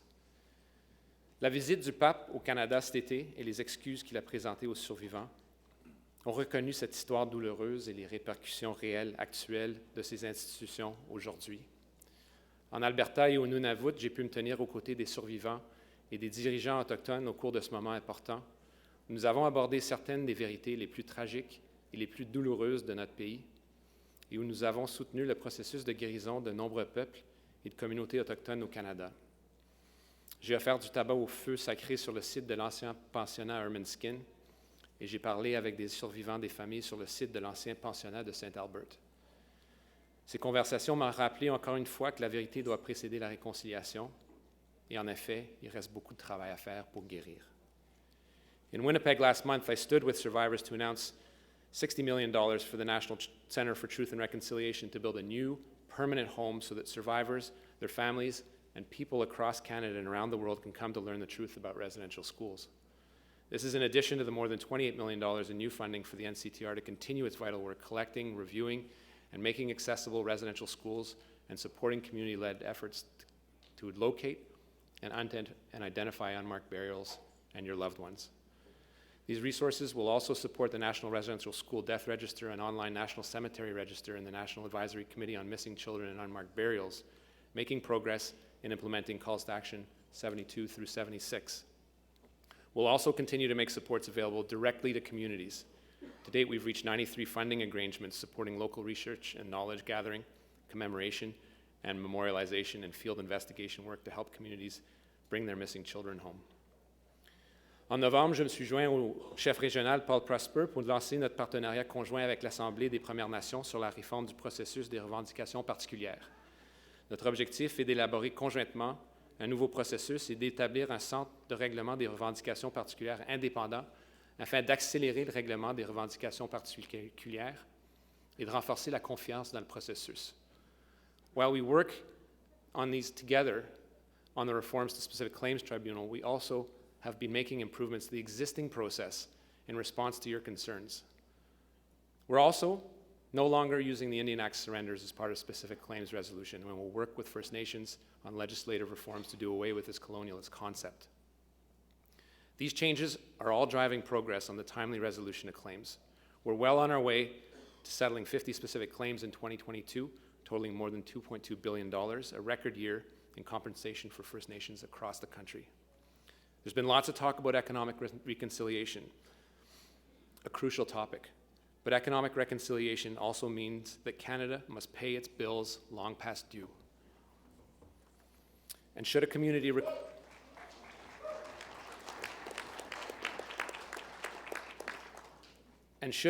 request it, we are also offering formal apologies for harms done. Ispiknitso kagimik takwapisim ekimihikia mitateya tamoin kiki sit toskagewin kichi okimanak ochi isi okimagan Francis Dieter ikwa mama waya winik tipi takosiwak ochi pipikisis kiki kakwatakitawan tawin kakwatakeimoin mina ioka kawanitachik otas kiwinawa onehia watsiwin mina opikisquiwina kachi mositachi kais otsi Canada otas toskiwin pichi File Hills aski kakwahia kihewin. In Cree, hopefully Plains Cree,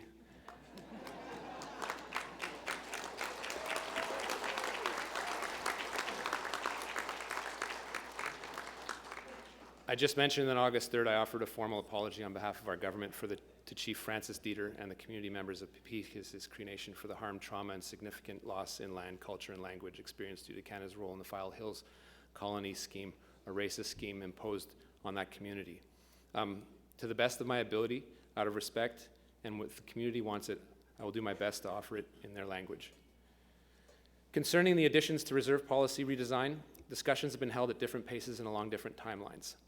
But I'm committed to supporting First Nations-led engagement in all the regions. There is collaboration with AFN, but we know this work has to accelerate in this work that I'm doing with Minister Haidu. The process is largely broken, glacial in its pace, and a terrible way to get land back. Our work to co-develop these two processes show how much progress we can make when we sit at the same table and find solutions together. For example, the department is working with First Nations to modernize fiscal arrangements to advance economic reconciliation.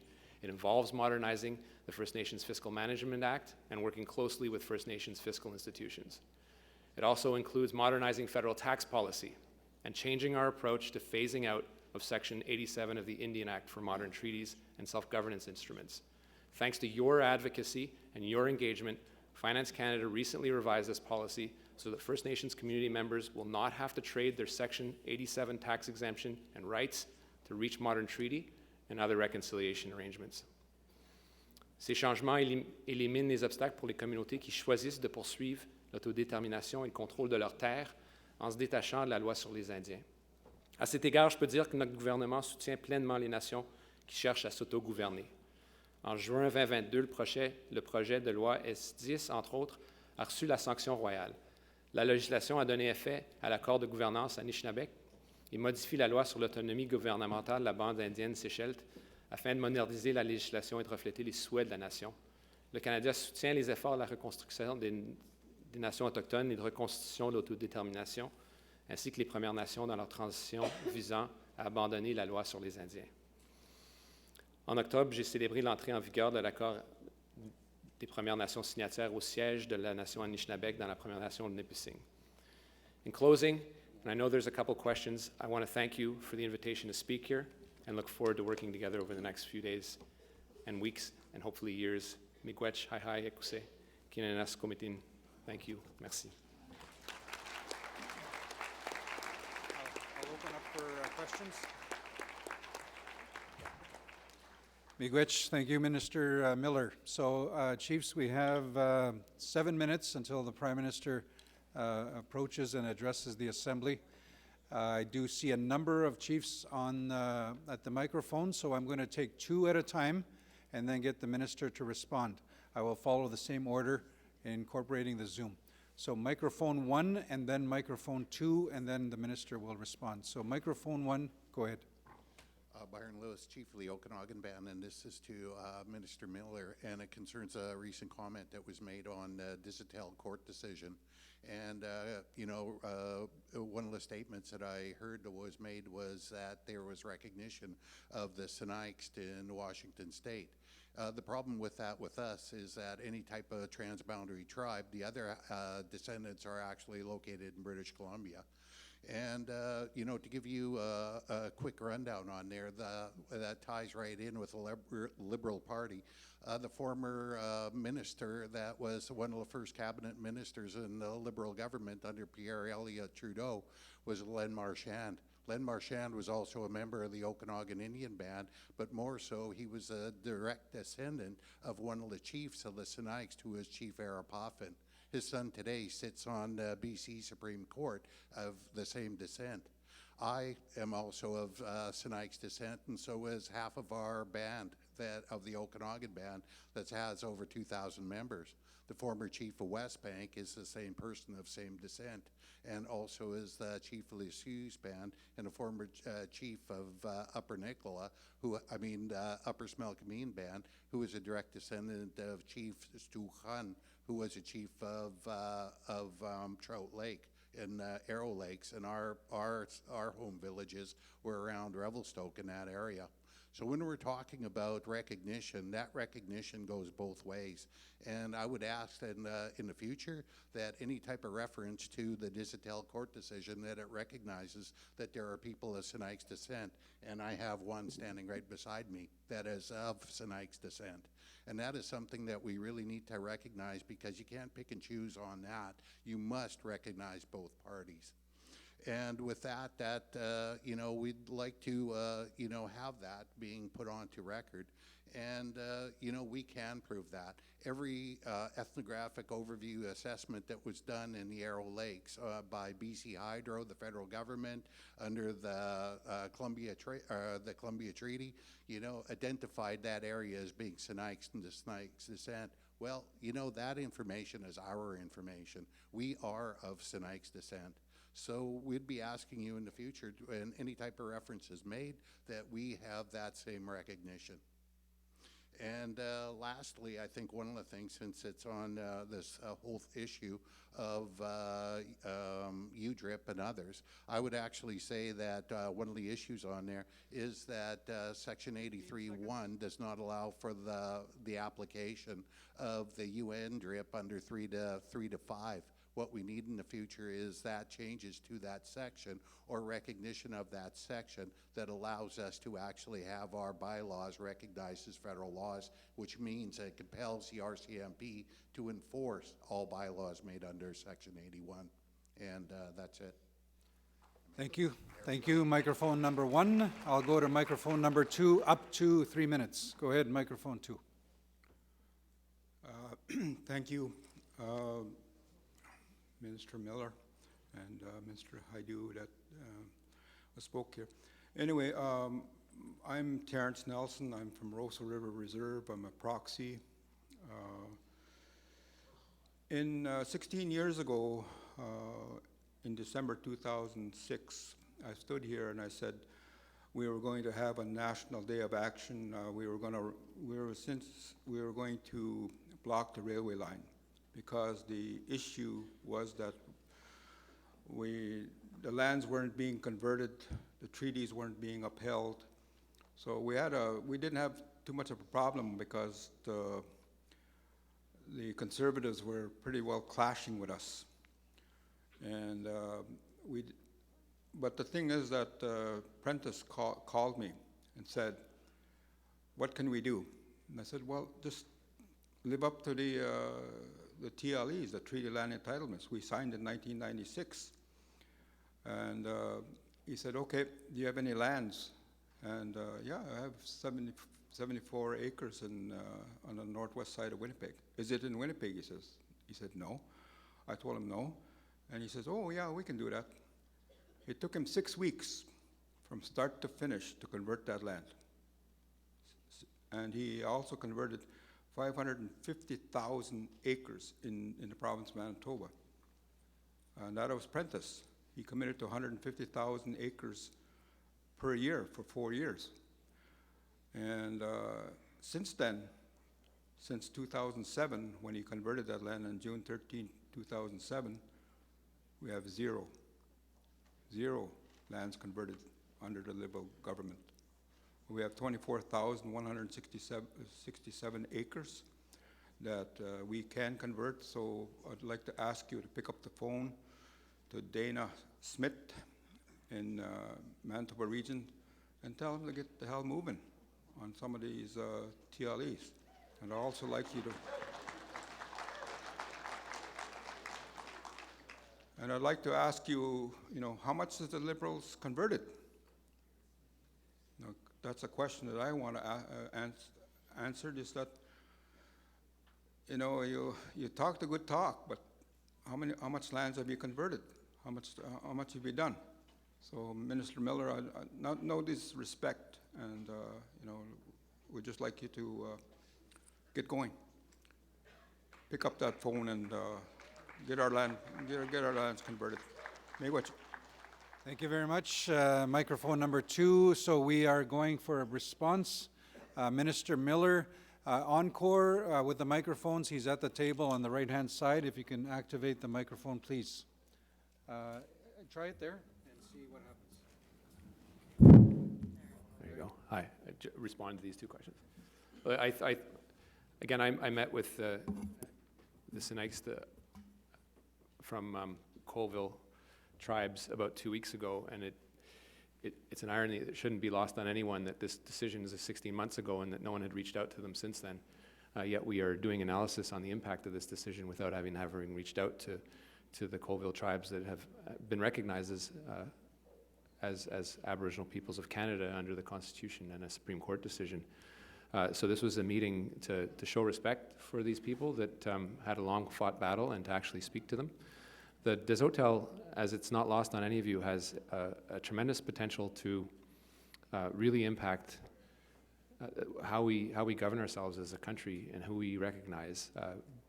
At the same time, we can't discard the realities of what that has done to people over time. The Sinaiks being part of other communities, and I appreciate that intervention because it is something that we'll have to remind ourselves of constantly. This border was imposed on your peoples, and you live the effects in terms of border communities in particular on a daily basis. So there is a lot to be said about that decision, but judges deal with a certain set of facts, and the government is tasked with implementing them on another set of facts and conditions and suppositions. So it is something that we are looking at, but I think it's an important reminder to us that we can't forget and can't exclude people from this conversation, particularly when Canada has been complicit on imposing those conditions that have forced the Sinaiks to associate in different other ways and with other communities. So I have a lot of respect for that comment that was made, and I'm glad to engage as well. And we can't be picking winners and losers as a country. We've done it too long, or picking favorites. On the comment by Terrence Nelson, I absolutely agree. I asked my team to get back to the table on the treaty land entitlement. This is something that should have been done 25 years ago, or in the mid-90s we said it would be done in 25 years, and it's still not done. We're only halfway there. So I've asked my teams to get back to the table, to get out of the courtroom and work with the treaty land entitlement communities to come to some process where we can actually honor and respect treaties. So I'm glad to pick up the phone and speak to whoever I need to get this going. I'm not going to pretend that it's going to happen overnight, but I have asked my teams to get back out of the court and back at the negotiation table. Thank you. Thank you, Minister Miller. We can afford to take one more, and we can only take one more if it can be brief. Microphone number 1, please. Go ahead. Scanot Sago, good afternoon. My name is Mark Hill, and I'm the current elected chief of Six Nations, the Grand River Territory. And I come here today with a good mind and with a message to you, Minister Miller, and to the Government of Canada. As many of you are aware, Six Nations has been in a battle to deal with our lands for decades. And we are finally at a point in time where we've secured a trial date that's going to expected to begin next year. As many of you are also aware, we also have our Haudenosaunee, our hereditary council, which we've never really seen eye to eye, but have always tried to build relationships. And Minister, I know I've already written to your office as I had found out that you were in our territory without proper notice or protocol, meeting with the hereditary council. I'm not saying that that's a bad thing. However, that undermines our efforts as a community to try to unite our community in a way amidst the biggest court case of our people's history. And I have to come here with that good mind, and again, with no disrespect to state, that type of behavior and the same tactics of the divide and conquer that the government continues to use on our people does not push us forward. It in fact stalls us. And I wanted to make this, and there's no question, it's more of a comment on behalf of Six Nations, that we have internal affairs that we need to figure out ourselves as our people of Six Nations. We don't need assistance from the Government of Canada to come in and to tell us otherwise, or to meet with other entities. We need to do that on our own time and with our own people in one room. And we don't need the government's help to do that. So I come here with that message to respectfully ask that you continue to look at the protocols and procedures when coming to territories, because it would have been nice to get notice from your office that you were in my territory, meeting with other entities, not a last-minute text message claiming it as notification. I think there's procedures that we're all well aware of, and again, I have the utmost respect for our hereditary chiefs and clan mothers, and will continue to do the work that we have to do amongst our people at Six Nations. We're sick and tired of the divide and conquer, and I'm here to state that message loud and clear. Nyawe.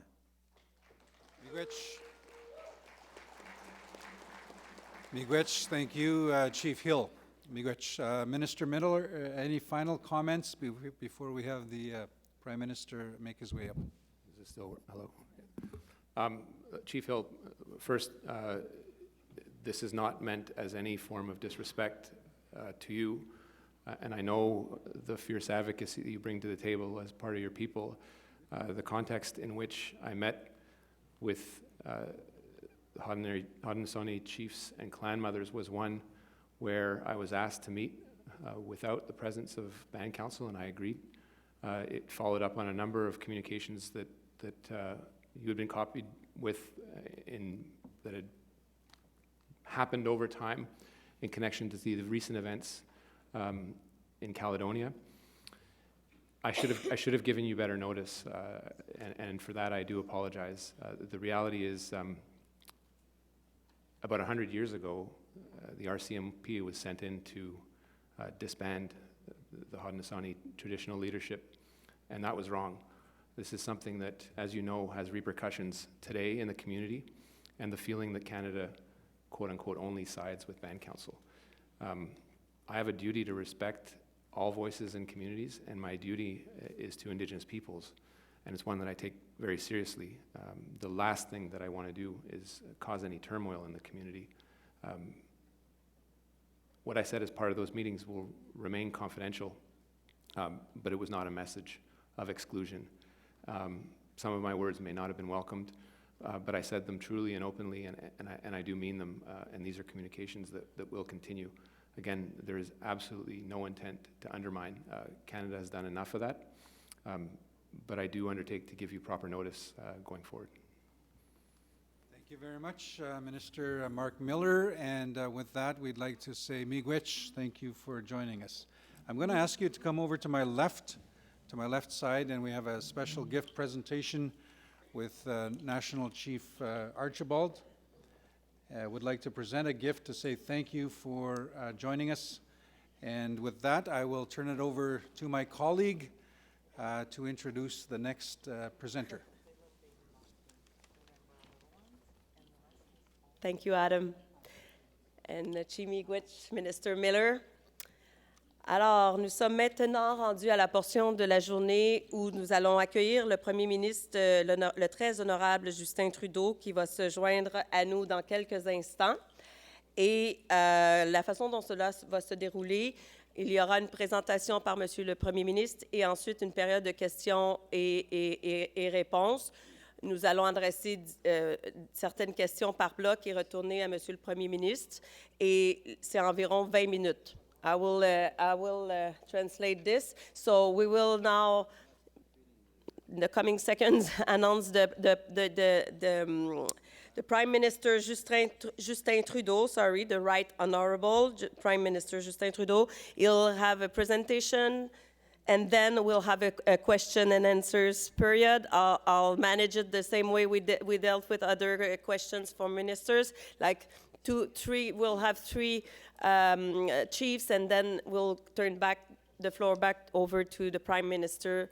So on that, I will now turn the floor over to National Chief to formally introduce the Prime Minister, Justin Trudeau. So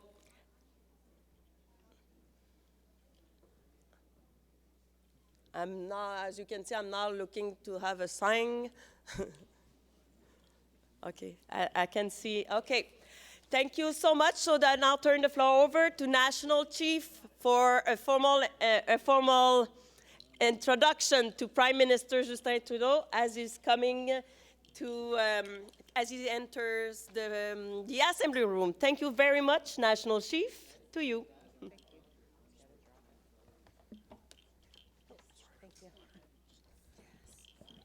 Thank you very much, Weena. Minister Miller is still on this side of the room. For those chiefs that I saw Chief Jocko standing there, if you wanted to maybe head over there to ask your question, or if you had another kind of question. Oh, okay.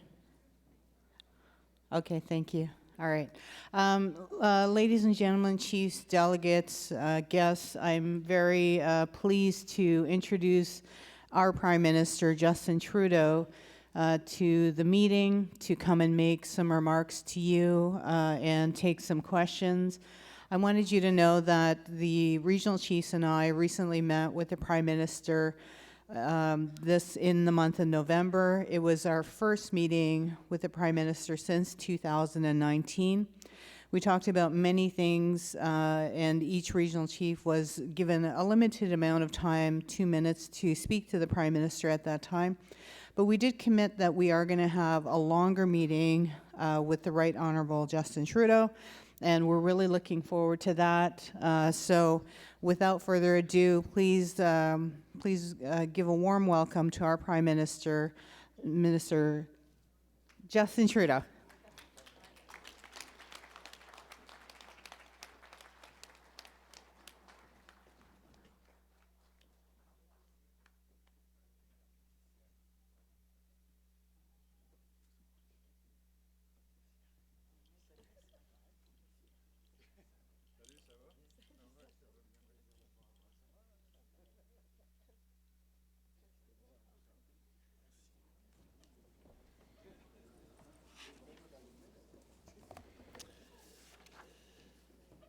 Good afternoon. Je suis très heureux de me joindre à vous aujourd'hui depuis le territoire traditionnel non cédé de la nation algonquine Anishinaabe, qu'on reconnaît comme gardien passé, présent et futur de cette terre. It is so great to be back with you all in person.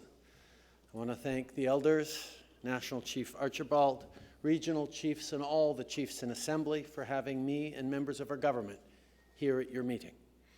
I appreciated our conversations last week as well, when I got the chance to sit down with a number of you to hear about the priorities for your regions. There really is no replacement for being together, for the connections we share when we're person to person. J'espère que les réunions et les discussions que vous avez eues au cours des derniers jours ont été productives. Je sais que plusieurs autres ministres vous ont parlé du travail que notre gouvernement fait pour les Premières Nations de l'île de la Tortue. On est tous ici aujourd'hui pour répondre aux besoins des gens. On est ici pour bâtir le meilleur avenir possible pour les Premières Nations du Canada, pour les 7 prochaines générations. We're doing a lot of good work together and tackling big challenges. As you know, work at this size and scale takes time, especially if we're going to get it right. The pervasive and systemic issues generated by our colonial past cannot be overturned overnight. The full benefits will be felt over years to come, but only if we don't let up on our work. We need to continue to push together through this with even more urgency. That's why, since day one, it has been a fundamental priority of our government to work with you, to be there and continue to make investments that address historical wrongs and create opportunities and support self-determination. This is putting reconciliation in action. And for our government to do this properly, we need your continued support, wisdom, and direction. For example, there's work ahead to make sure First Nations communities are as safe and healthy as can be. I had the honor of visiting James Smith Cree Nation last week to sit down with the grieving families and affected community members. There, we talked about the need for better, culturally grounded mental health and addiction support for those who need it when they need it. And importantly, we talked about keeping Indigenous communities safe and moving past colonial structures towards community-based safety and wellness projects. I'm holding those conversations close as we advance this crucial work together. We also know your communities need further housing investments. Everyone in Canada deserves a safe and healthy place to raise and support their family. So in our spring budget, we announced major investments to support housing on reserve. This will help build and renovate thousands of homes. We're working with Indigenous partners on launching an urban, rural, and northern Indigenous housing strategy, and we're continuing our work with First Nations to co-develop and bring forward new water legislation that serves your needs. A safe, clean, and healthy environment is important to everyone in Canada. Many of your communities have shared teachings with me about your cultural and spiritual connections with nature. Vous faisiez de la pêche dans les océans bien avant l'arrivée des navires européens. Vous avez appris à chasser grâce aux connaissances traditionnelles que vos aînés transmettent depuis des générations. Et vous connaissez depuis longtemps les aliments et les remèdes que la terre nous procure. Votre respect envers la terre et votre façon de vous en occuper sont essentiels à nos efforts collectifs pour protéger l'environnement et lutter contre les changements climatiques et pour freiner et inverser la perte de la biodiversité. Just yesterday, I announced that our government is investing $800 million for 4 major Indigenous-led conservation areas that will conserve almost 1 million square kilometers of nature. This not only protects important plants, animals, and marine life, but also makes sure that we're preserving nature that absorbs and stores carbon. We cannot protect or manage these conserved areas without the full participation of First Nations. This investment is a major step forward in protecting nature across the country and will drive progress towards Canada's ambitious goals of conserving 25% of land and waters by 2025 and 30% of each by 2030. We're supporting the vision and stewardship of the Indigenous communities in this work as we move forward to build a better future and create jobs. We're also working together on some of the tougher, more difficult areas of reconciliation, areas where we know the healing journey for all of us is still long. The news out of Winnipeg last week has been heartbreaking. 4 Indigenous women missing and likely murdered. These chilling and recurring acts of violence against Indigenous women cannot continue. Our government remains committed to transformational change. We're continuing to work with partners to implement the federal pathway, which is our contribution to the National Action Plan to address the ongoing tragedy of MMIWG. On est conscient du travail difficile qu'il reste à faire alors que vous continuez à faire la lumière sur la douloureuse vérité sur ce qui est arrivé à vos enfants dans les pensionnats. Ce printemps, on a nommé une interlocutrice spéciale, Kimberly Murray, pour nous aider à maîtriser les complexités juridiques et juridictionnelles de ce travail. Et on va continuer de s'assurer que vous avez les ressources nécessaires pour repérer les lieux de sépulture et les commémorer. I want to take a moment also to acknowledge your bravery in hosting the papal apology visit this summer as part of Call to Action 58. Like many of you, I attended the event in Masquachish. I saw firsthand how important the moment was for many, including non-Indigenous Canadians, for the recognition and acceptance of the painful truth of what happened to your children, families, and communities as a direct result of residential schools and ongoing colonial policies. It bears recognizing that the Pope's apology would never have happened without the courage, grace, and advocacy of survivors. Our government remains committed to fully implementing all the TRC recommendations that are federal responsibilities. We're working to right past wrongs and injustices, including wrongful surrenders of land. In June, I went to the Siksika Nation, where after 6 decades of advocacy and fighting, our government finally announced a co-developed settlement agreement that will provide significant financial compensation. The settlement will go towards the nation's vision of a strong community, economic development, job creation, and more.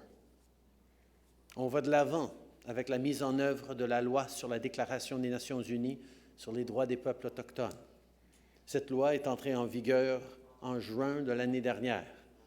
On va continuer de travailler avec vous pour s'assurer que la déclaration favorise la réconciliation, la guérison et une coopération durable entre le gouvernement fédéral et les peuples des Premières Nations et tous les peuples autochtones partout au Canada. On augmente aussi nos investissements et on collabore avec des partenaires à tous les niveaux. On veut connaître vos opinions sur comment on peut répondre aux besoins des peuples des Premières Nations. Peu importe les défis à relever, c'est important de les relever ensemble. I want to underline how important it is that we continue to find effective and meaningful ways of working together. You've heard me say it before. No relationship is more important to our government than the relationship with Indigenous peoples. And we need to make sure we're using the right tools to manage and support this relationship. 6 years ago, our government announced the creation of the Permanent Bilateral Mechanism. This doesn't in any way replace the nation-to-nation treaty relationships, but it does offer a forum in which we can discuss shared priorities, develop policies, and monitor our progress. In the past, we've used it for meaningful progress, including working with First Nations on co-developing the Indigenous Languages Act, which received royal assent in 2019.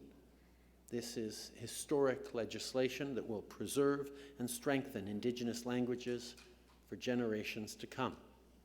Just 2 weeks ago, in fact, the MP for the Northwest Territories, Michael McLeod, announced a new investment to support Indigenous languages in the North. This work was possible in part because of the Permanent Bilateral Mechanism. So let's revitalize this tool.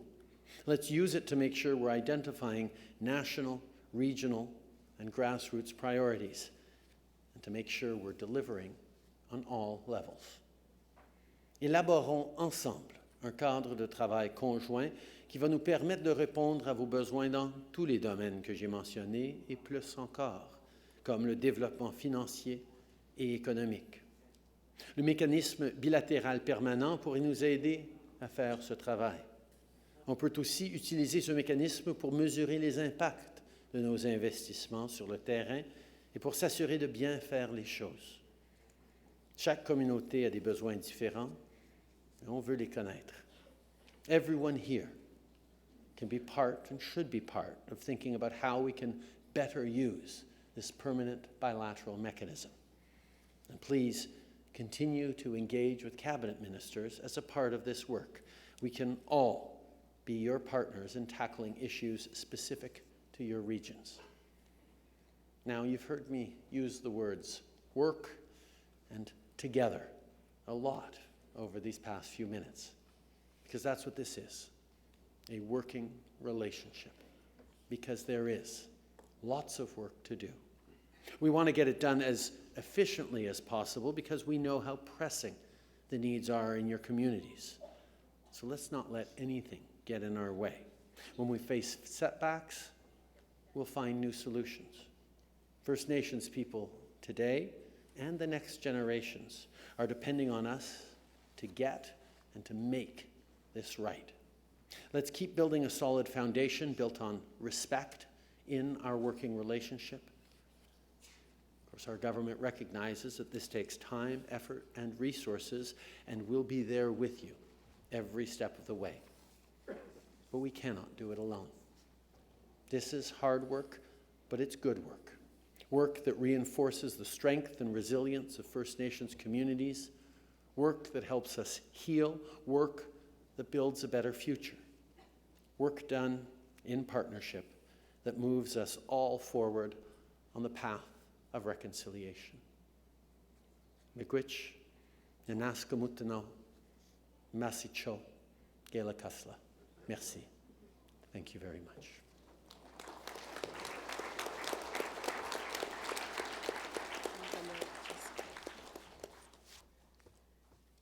Merci beaucoup, Miigwech, Monsieur le Premier ministre. Alors, comme je vous l'ai annoncé un peu plus tôt, nous allons avoir une période de questions. Nous allons avoir trois orateurs à la fois, donc toujours le même ordre, 1, 2, 3.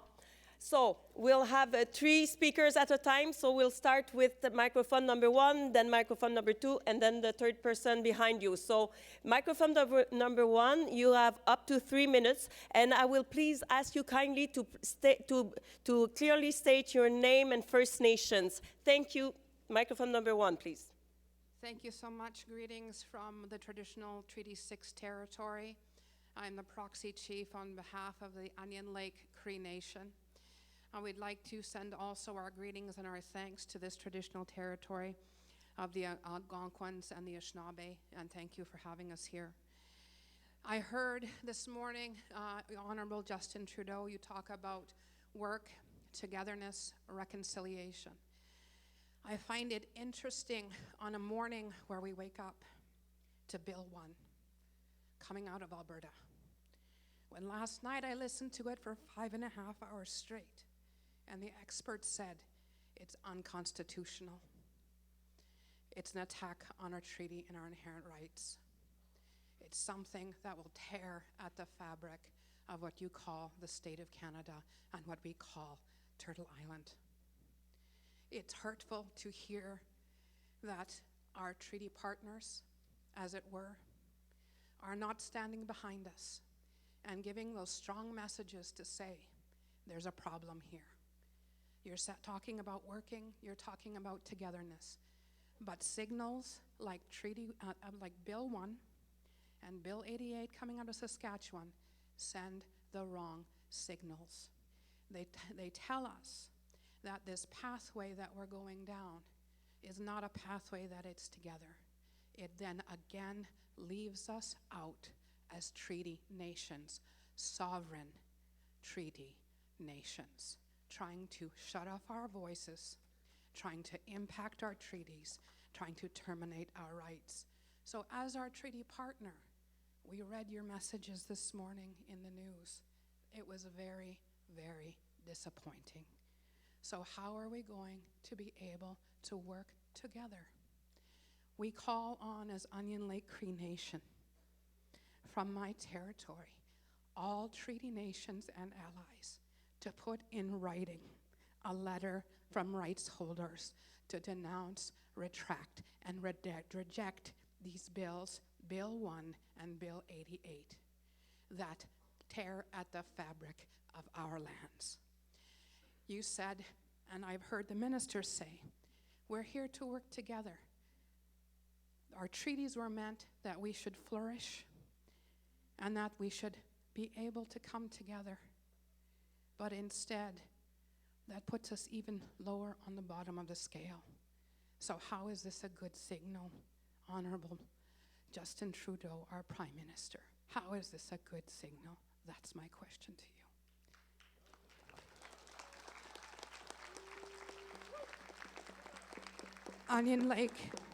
Onion Lake calls on all nations and allies to write letters from rights holders and do that work that we've shared by email. Thank you, Chief. Thank you. Time is up. Thank you very much. Microphone number 2, please. 3 minutes. Good afternoon, Prime Minister Trudeau. My name is Wendy Jocko, Chief for the Algonquins of Pikwakanagan First Nation. I would like to welcome you, your ministers, and the rest of your entourage to Algonquin territory, which has been blessed by the Creator with many gifts. As you may be aware, Pikwakanagan, along with other Algonquins in Ontario, are in the final stages of treaty negotiations. This will be the first modern-day treaty in the province of Ontario. We have been petitioning the Crown since 1772 for lands back. My great-grandfather was Chief Pennesy. He actually signed 19 of those petitions in his lifetime. In 1991, the last petition was submitted and was accepted by the Crown. And previous chiefs have dedicated their lives, in particular, Chief Kirby White Duck, Chief Lisa Maness, Chief Robert White Duck, Chief Greg Saracen, and Chief Clifford Maness. So we are where we are at today. So this modern-day treaty encompasses 9 million acres, ranging from North Bay to Hawkesbury, including in its entirety the city of Ottawa.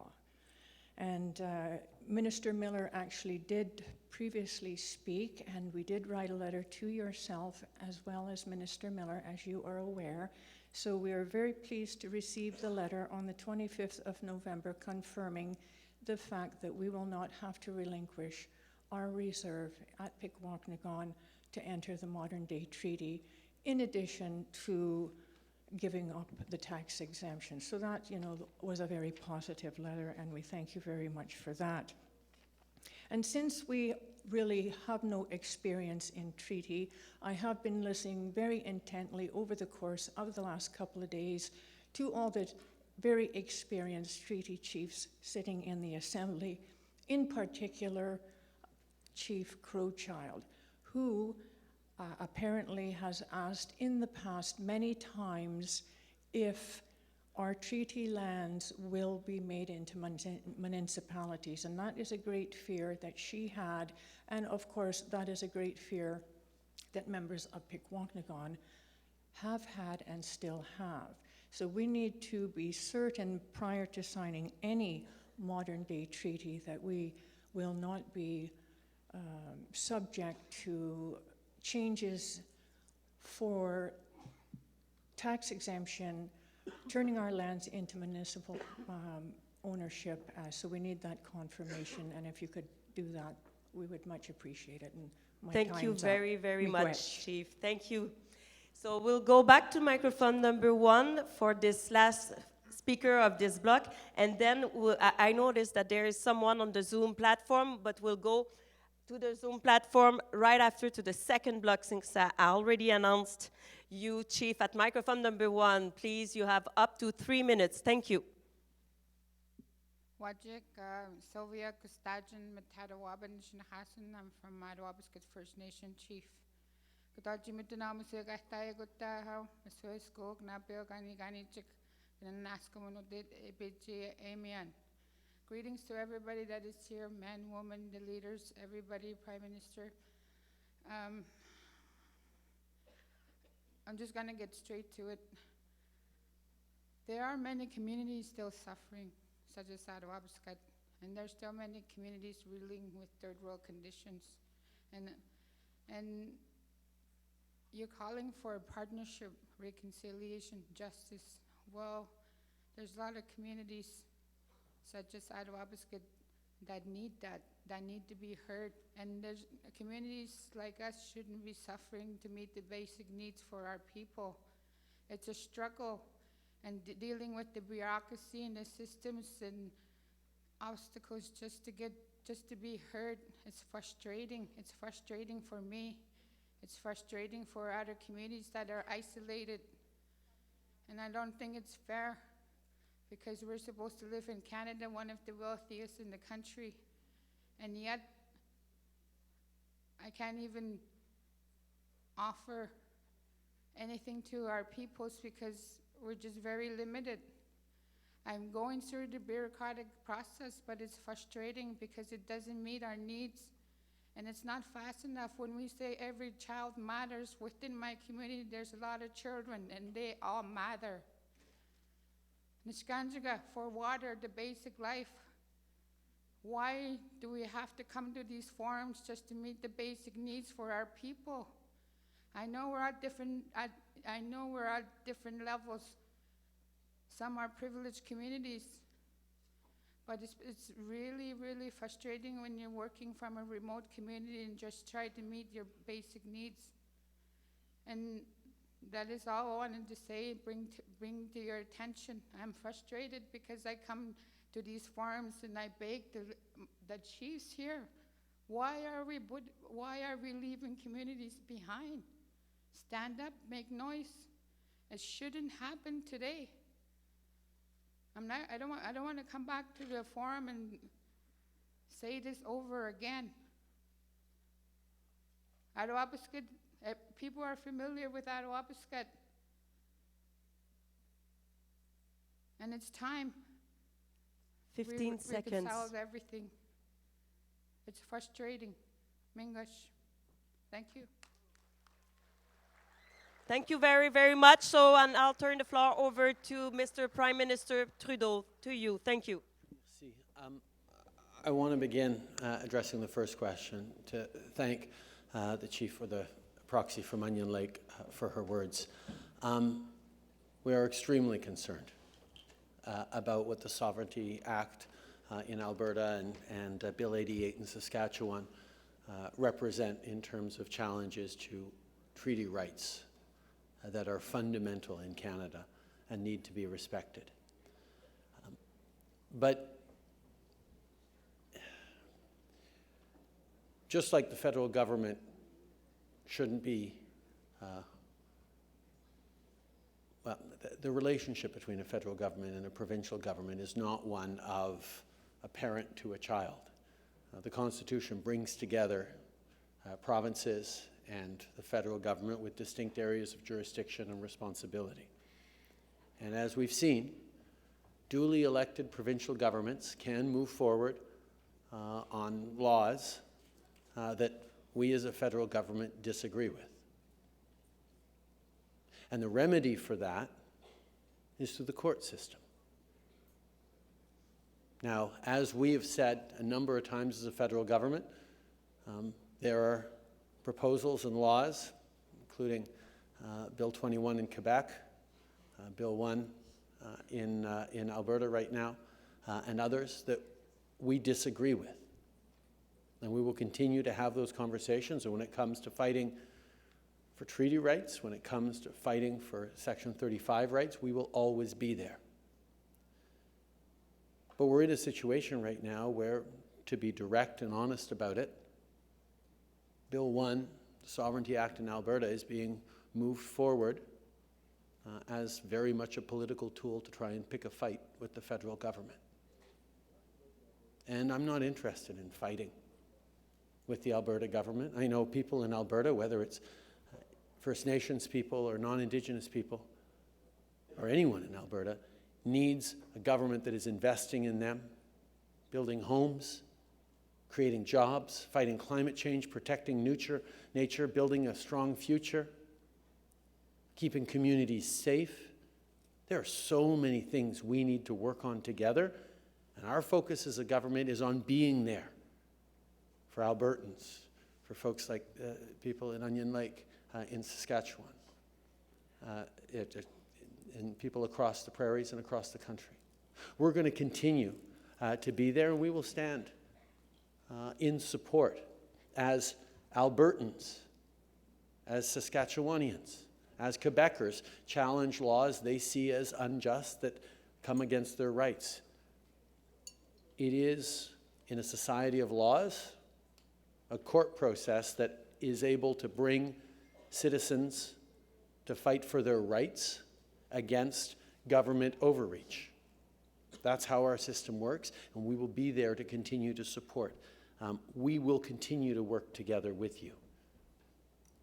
But we will not engage in the kind of political fight that the government of Alberta is looking for. We will stay focused on delivering for you, delivering for all Albertans, indeed delivering for all people across this country who need governments that work for them. Secondly, Chief Wendy, thank you for your welcome to this beautiful Algonquin territory. The modern treaty process is one that Minister Miller has been, and his predecessor, Carolyn Bennett, have been working very, very hard on in terms of streamlining, in terms of improving, in terms of working out so we can move you at your pace, in your ways, towards resolving long-standing issues. You talk about going back to the 1700s. It is time, it is overdue to work out what the incarnation of those treaties look like and what they should look like in modern times. I mentioned in my speech the agreement we came to with the Siksika Nation. It was $1.3 billion of compensation because of land that was taken away from them 100 years ago. It was something we worked out together through a process, and I hear your concerns and municipalities and tax bases, and those are all things that you are in the driver's seat on. You need to help define what it is that you want as a nation, what it is that you need as communities, and we need to figure out how to do that in a way that is consistent and fair, suited to you, but consistent across the country. And as every different community works at different pace and in different situations toward what is going to work for you, our responsibility is to be there to accompany, to be those partners, and yes, be there with resources, but it's not up to us. It would be a simple replication of the colonial structures for us to say, well, this is how the modern treaty will resolve itself for all of you. And I know for many communities, as you mentioned, it's a new process. There are places across the country where there are modern treaties, there are others that don't have that.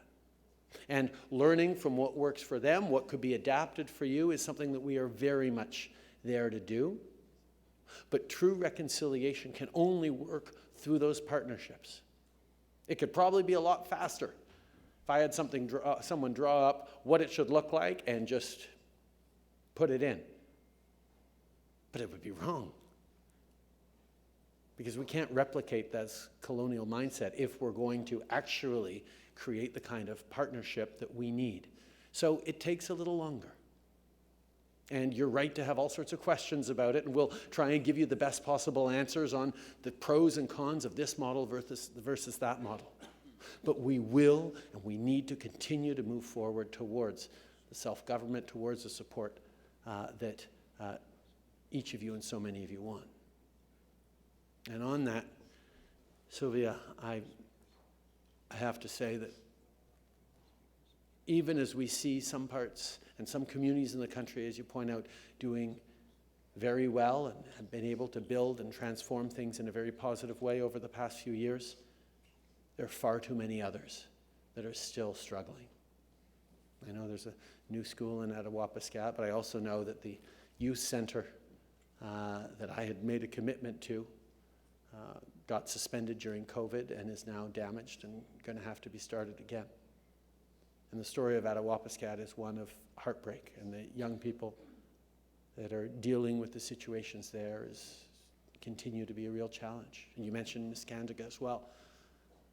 Yes, we're getting closer to ending the boil water advisory there. We've put in a new water treatment plant, invested, but there's still work to be done. And we're going to continue doing that, and we're going to try and do it as quickly as possible, but it has to be done in partnership, and that's where we're pledged to continue to work with you to try and turn this around. And I know everyone in this room wants to see Attawapiskat and other regions and areas that are struggling so much do better, none more than me, and we will be there to help you on the path and with the priorities that you need, even though I absolutely agree it's taking too long. That we have to get it right, and that takes years, but we have to do it now because now is when the kids need it. And finding the balance between that, how we can act with urgency but act concertedly together, is the tension that we all feel every single day as we try to move this country forward on the path of reconciliation. Thank you very much. Thank you very much. Oh, sorry, the microphone. Thank you very much, Mr. Prime Minister. So if you're comfortable, I propose to go to do another, the last round, but I will kindly ask you to be very, very brief, and we'll go to first, yes, to the Zoom platform, and we'll have Chief Elizabeth Katakwapit from Fort Albany. We'll then go to microphone number 1, and then final speaker to microphone number 2, and it will close the question session. So the 3 last chiefs, please, if you can please unmute, and if you can please make sure, yes, your camera is on. Thank you very much to you, Chief Katakwapit, and you have up to 3 minutes. Thank you. Wajek Bistowe, Wajek Prime Minister. Welcome back on Chief Elizabeth Katakwapit, Dishnaklason, Fort Albany First Nation Dushchin. Egomaga. I come from Fort Albany, where St. Anne's School was located, which was referred to as the most notorious residential school. In my homeland, there was much suffering of children that were sexually abused, physically abused. Just yesterday, a survivor told me of his experience being put in an electric chair twice, as well as being forced to eat his own vomit. Most of the most horrific abuses in Canada happened at St. Anne's Residential School. Survivors from northern communities have taken the position that reconciliation cannot be considered unless justice has been achieved for IRS survivors, including St. Anne's Residential School. Prime Minister, please stop fighting us, the First Nations people of Canada. Please release those residential school documents that are being withheld from us. We want to heal. We want justice now. Thank you. Thank you very much, Chief. So I encourage you also to be, she's a good example. I encourage you, please, to be as brief as possible to get a proper response from Prime Minister Trudeau. So microphone number 1, please, to you. Kwei, Tony Wawadi Indigenous Kas, Algonquin Nino Daki Nanwedi Nishnabe, Algonquin Nation Gajanaguat, Gajan Kaziot, Miguet Chegi Bijaye Koma, Ugamak, Chogamak, Shamaganashik, Ikwe, Ketek, Ketezik, Ushkini Got. Hello, my name is Tony Wawadi. I'm the chief of the Algonquins of Barrier Lake, Indian Act chief.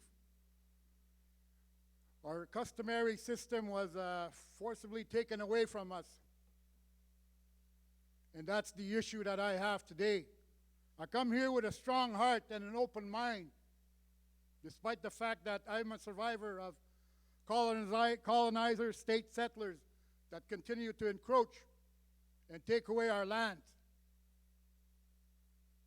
I ask my brothers and sisters and my ancestors to help me out, as I am going to be delivering a message here and to give a simple reminder of the relationship that we once had.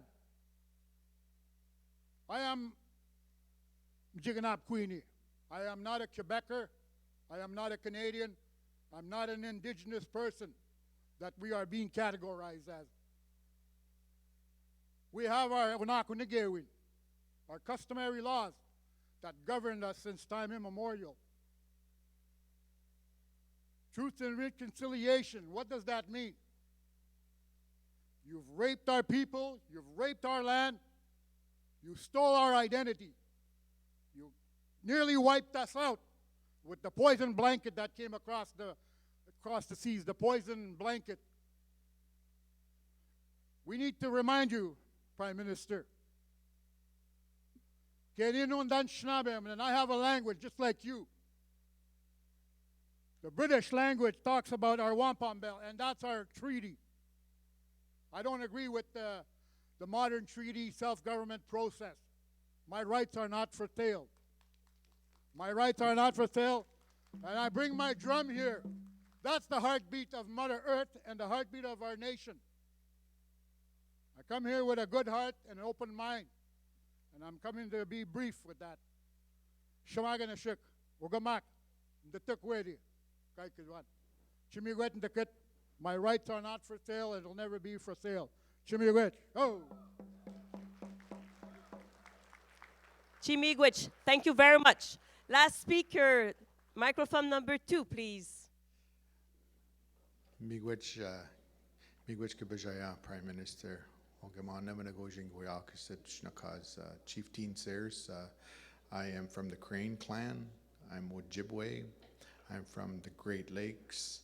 And I'm really honored to be able to speak for even a moment, if I could, and just remind you a little bit about some of the history that you're hearing here today. But I guess more succinctly, when we were in Whitehorse in 2013, I don't know if you remember, I had a chat with you there. And at that time, we had this discussion, and we were going to get together. And I wanted to take you up on that invitation to come and meet with you in Ottawa one of these days. Or come to Sault Ste. Marie. I'd love to meet with you in Batchewana First Nation as well. But we do have some unfinished business that I'd really love to have a productive discussion with you in regards to what you inherited as Canada's Prime Minister and the honor of the Crown that came with our relationship that was struck, one of the relationships that was struck in 1850 with the Robinson-Huron Treaty. Just along that same vein, we've had some incredible discussions over the last decade or so in regards to the unresolved issues around the $4 a year, or the annuity, our share of the wealth of the lands. And we went through ceremony together with your representatives, and not only yours, but Ontario's, and we went into sweats, and there's cross-cultural awareness, and our ancestors have accompanied us through that process, a really beautiful process to try and find a resolve to the outstanding annuities issue. And we are getting close, and we've been really elated with where we are right now.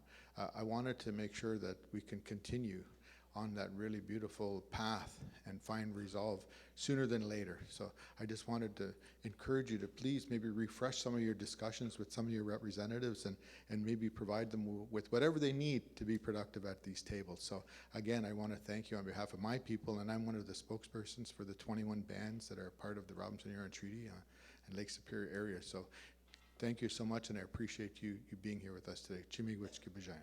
And I don't have a problem with my last 40 seconds for this guy, for this Gima, Miigwech. Chief James Marlowe from Tlutsuke, Northwest Territories. Just really, as I came all the way from Northwest Territories to ask Mr. Prime Minister for his help in regards to what the government of Northwest Territories has done to our people. They went into a cultural camp and raided the camp. A lifestyle we practiced for thousands of years. We went back to our homeland. We stayed there. The government of Northwest Territories came in and raided the camp looking for evidence of caribou being killed. So that's a huge issue on our people, elders, children, and people from all over the world. There's some people there. It's an international event, so I'm asking you for your help to help us. September. And your father has a relationship with our elders. Marcy Cho.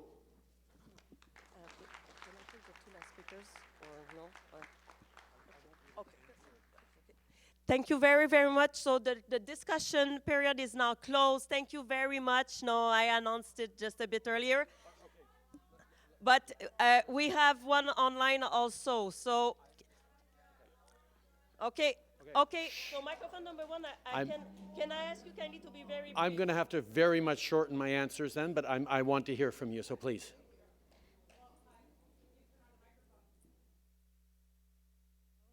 Number 1, please. Oh, thank you very much. I didn't want to have to stand here and beg. My name is Chief Annie Bernard Daisley. I'm from Wagamah First Nation. I'm only here for a few quick statements. You've heard a lot over the last few days, so I carry my ancestors as well, as we all should. My late grandfather, Chief John Basque of Bodladek First Nation, said, "How much land did you bring over on your boats anyways when you sailed over?" I had to give that ode to my grandfather. I also, thank you. I also want to say this. In June, I was in Ottawa. Here, I'm from Nova Scotia, and I went to meetings at Cernak and Isk. Sitting around a table with people who make decisions on our lives, on our future, what comes to our communities, none of them sitting around a table knew our stats or the facts about the lives that we live. None on MMIWG, none on human trafficking, none on anything that affects our health or mental state in our communities. Why is that? I'm volunteering my time, Prime Minister, to come teach your staff. No sweat. I bet you will have an army of people coming to help me out as well. I have another idea, Prime Minister. How about investing in every First Nation community a youth center where we can grasp our youth at an early age to help them live a better life and have a better chance at life. And also provide program and service and dollars for every youth center across this nation. It's what's needed. If you really want to save our people, start with the youth. Thank you very much. Will Allen. Thank you very, very much. And if you can be very, very brief, I'll go to online Chief James Hobart from BC. Please, briefly, for a proper response from the Prime Minister. Can you hear me okay? On. Okay, sir, thank you. And Prime Minister, I'm hoping that you'll echo the Minister's words earlier to commit to an independent specific claims resolution center. Canada needs this. It's far too long that we've been looking for a place to house the work we're doing. Please, can you commit to this one thing? Thank you for me. Kukshem. Thank you very much, Prime Minister, to you. Thank you. Very, very quickly, because I was glad to get those last voices heard.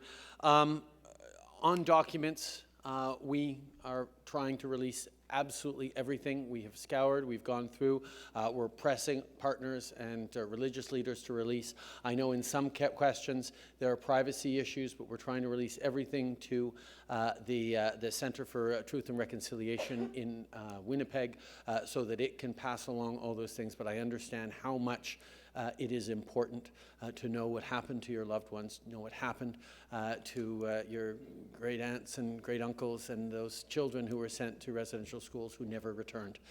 This is something that is a core part of truth before there can be healing, and that is something we are committed to do. We will continue to be there as partners to share absolutely everything we can and to ensure that partners and organizations, whether it's the Catholic Church or everything or anyone else, makes every effort to share and be accountable for the truth of what happened to far too many innocent children in residential schools when they were ripped from their families.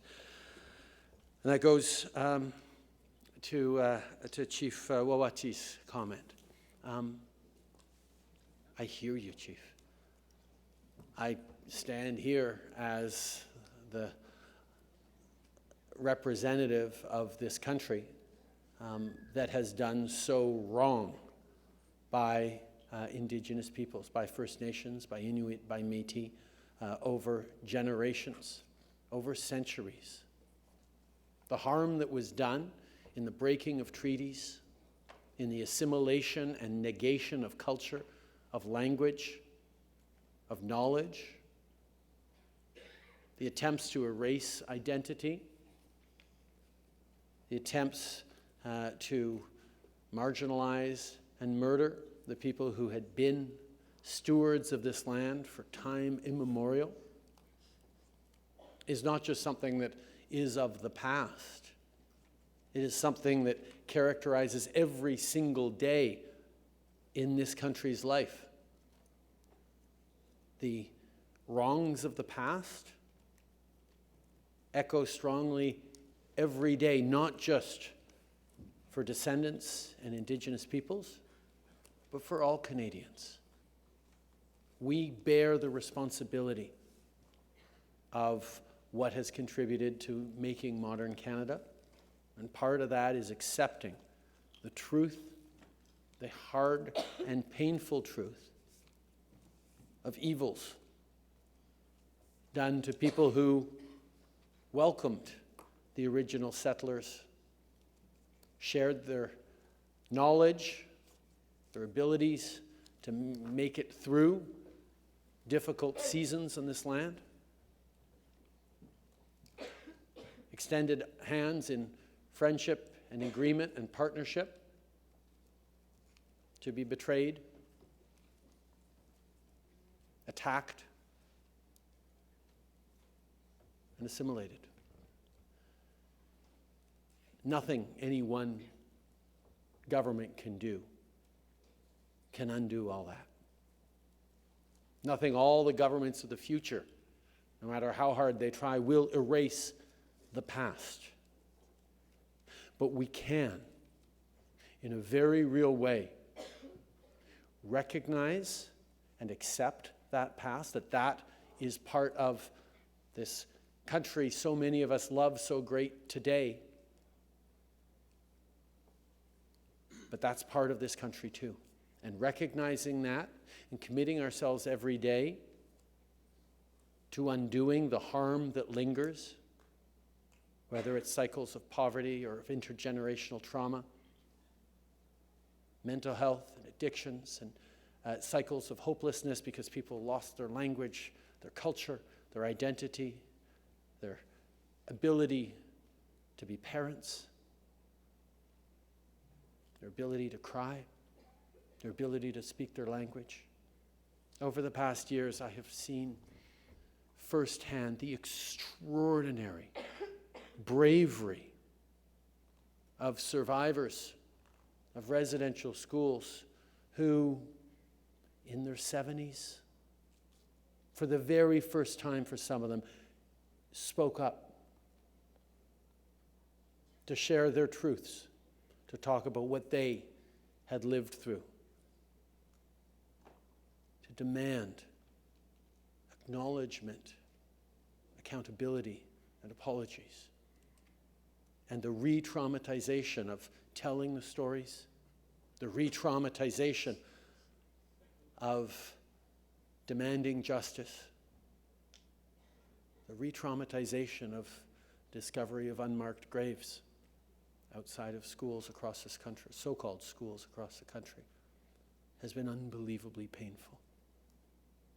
And it's something that Indigenous, but mostly non-Indigenous Canadians need to hearken to and need to be present to build a better present and a better future. As I've pointed out a few times, even as residential schools were telling Indigenous children that their language had no value, that their culture had no value, that their traditional knowledge was nothing, that they had no value, and all the devastating impacts that had on them and their communities over the following decades.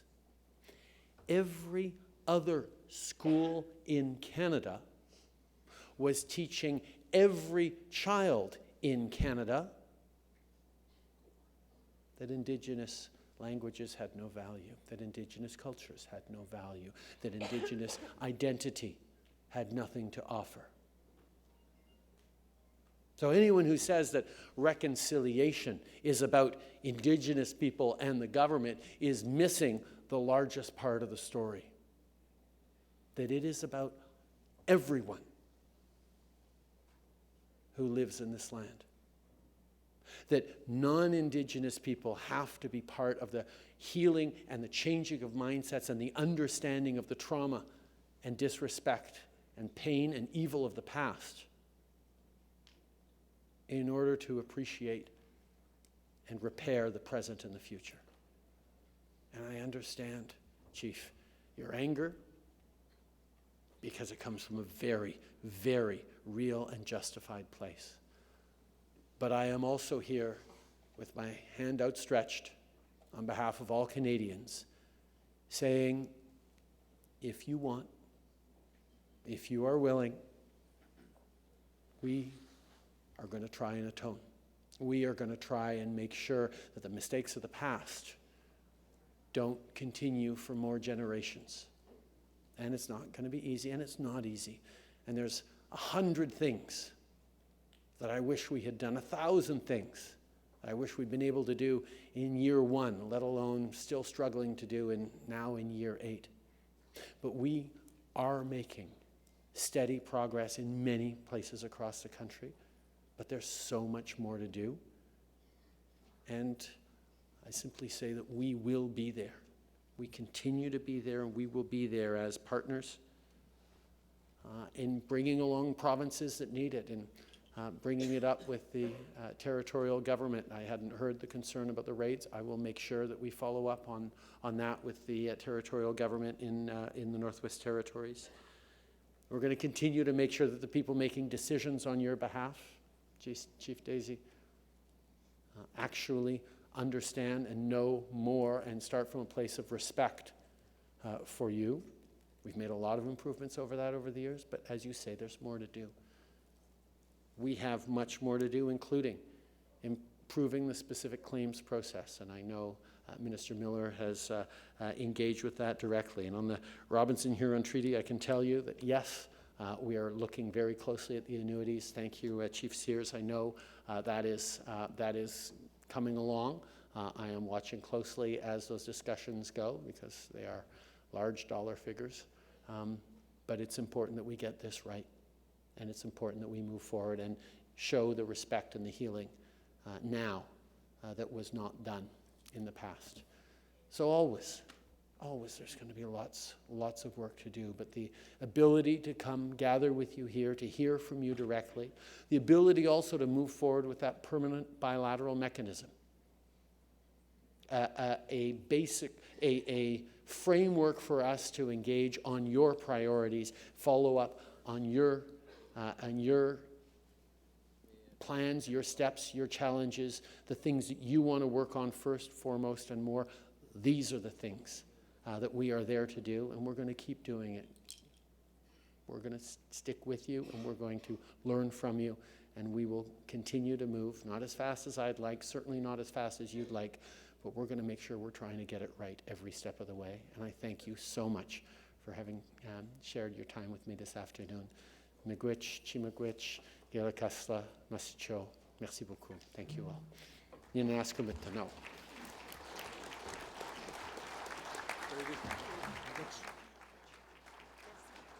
So with that, I'd like to acknowledge and give thanks to the Right Honorable the Prime Minister, Justin Trudeau. National Chief Roseanne Archibald will be presenting a gift to the Prime Minister, and I believe there is a gift from the Prime Minister to the National Chief.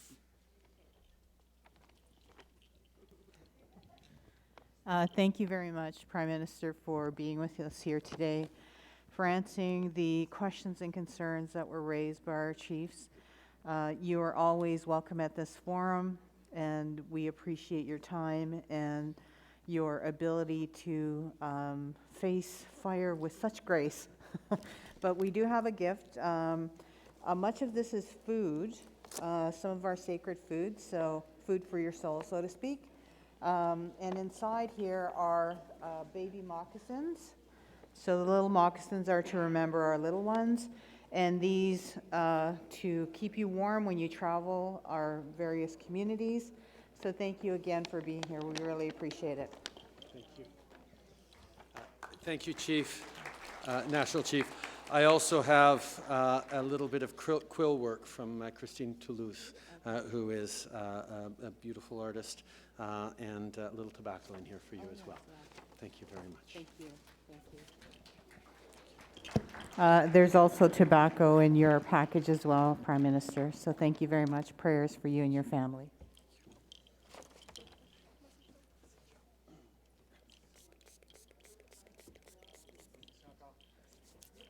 So I know that people may want to approach the Prime Minister for photos as he leaves our venue.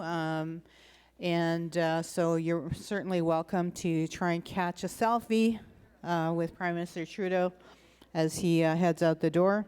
But I'm going to just start to lead us through our closing as we bid the Prime Minister and the various ministers an adieu.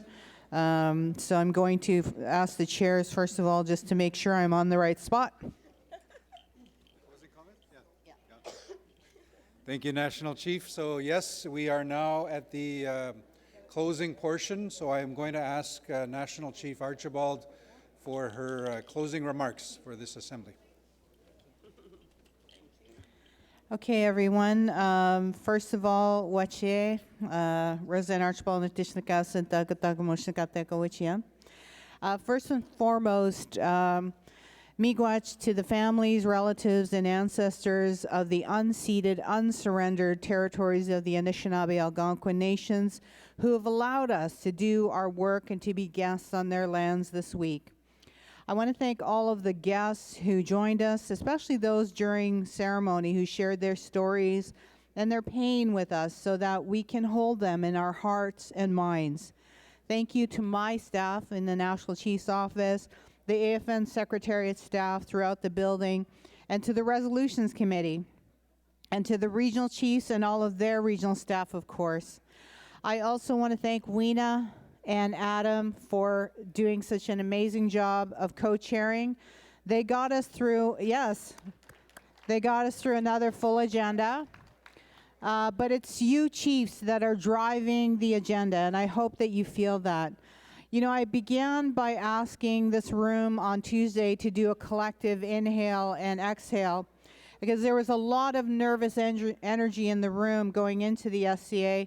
And so for now, I ask you again to just take that big breath in and exhale because we did it. We made it through this meeting. And we got great work done this week, so give yourselves a round of applause. You know, there were many things this week, meaningful commitments made to always honor our women, and Resolution 6 really received unanimous support for advancing gender equity in leadership for women and families. There was a monumental win for our First Nations children when Resolution 16 and 17, the final settlement agreement, passed by consensus. So again, let's hear one more round of applause for the Chiefs in Assembly.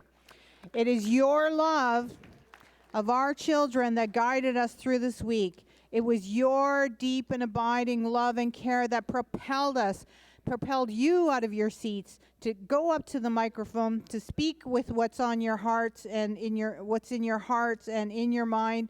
And I welcome that expression of self-centered leadership. All perspectives are valuable and needed in this forum. Chiefs, you are asserting yourself. You are the backbone of this organization. It's creating a large shift. And yes, there has been resistance to this shift. That's inevitable. But it's essential to the health of the AFN that you drive the process. Change has arrived, and we are all a part of that change. We have a new, modern corporate name that includes everybody in our corporation. You can give a round of applause for that. We will have a ceremony that was asked to recognize the National Indian Brotherhood. At some point, we'll be looking at the historical content of that name and how we can honor it. But we also have new transparency and accountability on our contracting process. We have a clear path forward dealing with conflict of interest, and we have to embrace this change. We have to be brave as we embrace the change. And so my focus in the coming year will be missing and murdered Indigenous women and girls. Yes, it's important to have these conversations to understand the many layers of MMIWGs. Our community, MMIWG2SL. Our communities are suffering, and it's time for us to heal that. So we had Cambria and Kira come to us with their unimaginable grief, and they expressed the need and the call to action, and we are listening. And so I've been wearing my red pin, and we've been handing out our red dress pins because I continue to hold, as you do, a vision of a future, a vision where our women and girls are protected, safe, and treated with dignity and respect always. I wanted to share with you one personal story. When I went to Namgis this fall, I was given the name of Thunderbird Woman. Quinqua Logua was the name I was given. And so I wanted to share this with you because the Thunderbird symbol represents power, protection, strength. And it is said that when the Thunderbird flaps their wings, it creates thunder. And when they flash their eyes, it creates lightning. And throughout the rest of my term, these qualities of protection, strength, are what will guide my leadership. There's much work to be done as leaders on this healing path forward, and that's my commitment to you as National Chief. We owe it to our women, our youth, and our future generations to express our sacred gifts and to be active partners in decision making. So I'll continue to persevere so that the next generation of sisters and daughters can thrive as we create the groundwork for the healing path forward. And as I said, we stated together, we will move from being survivors to thrivers.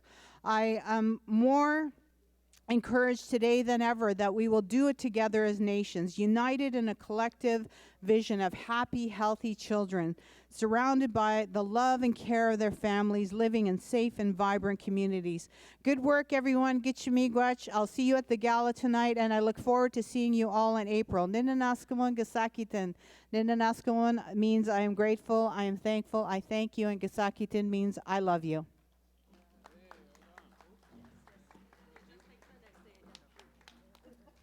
Thank you very much, National Chief. So that wraps up this session.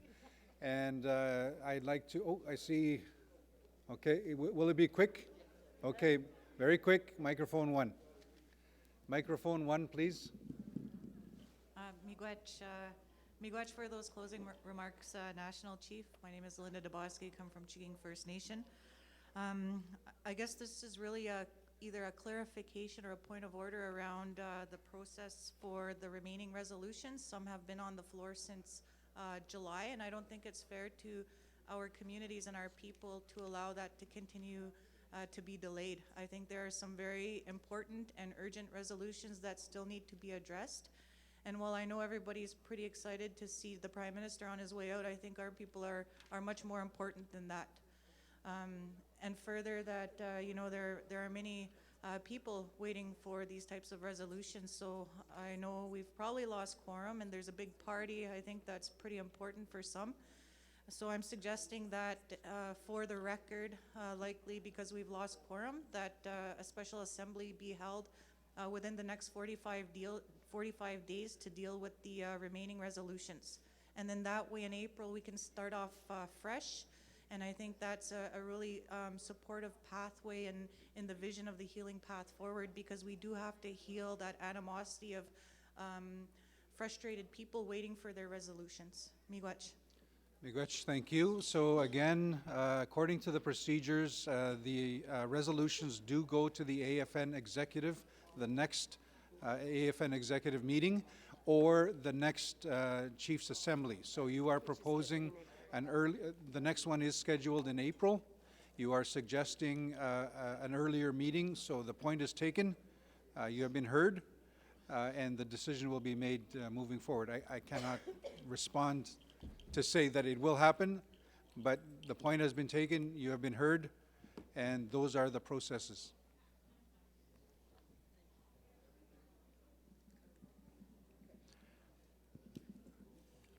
Adam, we have we've done the resolutions by Zoom call, and so I would suggest that the resolutions be done by Zoom call if there isn't budget for a meeting.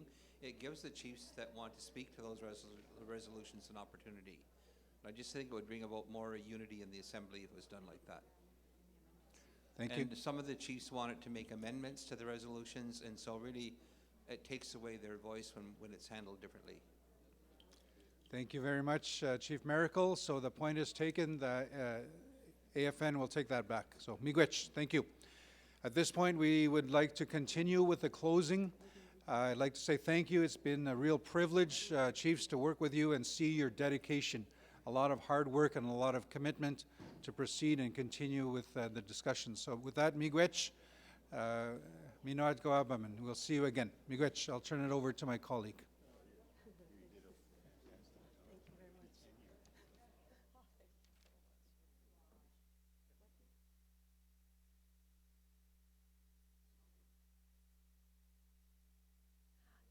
Thank you very, very much. It was an honor for me to be there with you once again, and I hope I'll see you the next time. But for now, thank you, chiefs and proxies. Thank you, National Chief. Thank you, all the AFN Executive Committee. Thank you, all participants, everyone, either you were here, present in the room, online. Thank you so much. And without you, we couldn't be there. So, and honestly, thank you to all. I call them our beavers, little beavers, all the team that works to make this assembly happen. Thank you very much. Resolution, great job. Thank you. Encore team, translation, ASL, sign language, all the AFN team. If I forgot to name you, tell you that I didn't forget you. It's just I'm gonna close right now. Thank you so much. Yes. I will need the staff carrier for the flags to be up on the stage. Coming. Thank you very much. Okay. Yes. And now I will announce. Yes. I will announce the closing protocols to begin. And before that, before the closing, I will declare this assembly adjourned. And let's have our protocol, the closing protocol. Merci beaucoup. And I will now invite our elder, Anishinaabe elder Rose Baudouin, to come to the microphone for closing prayer. Thank you very much, Chimigwich.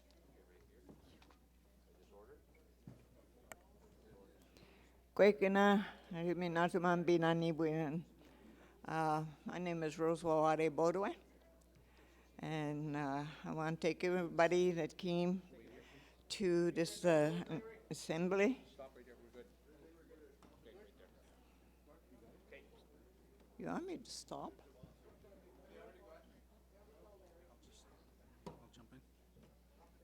I hear somebody say stop.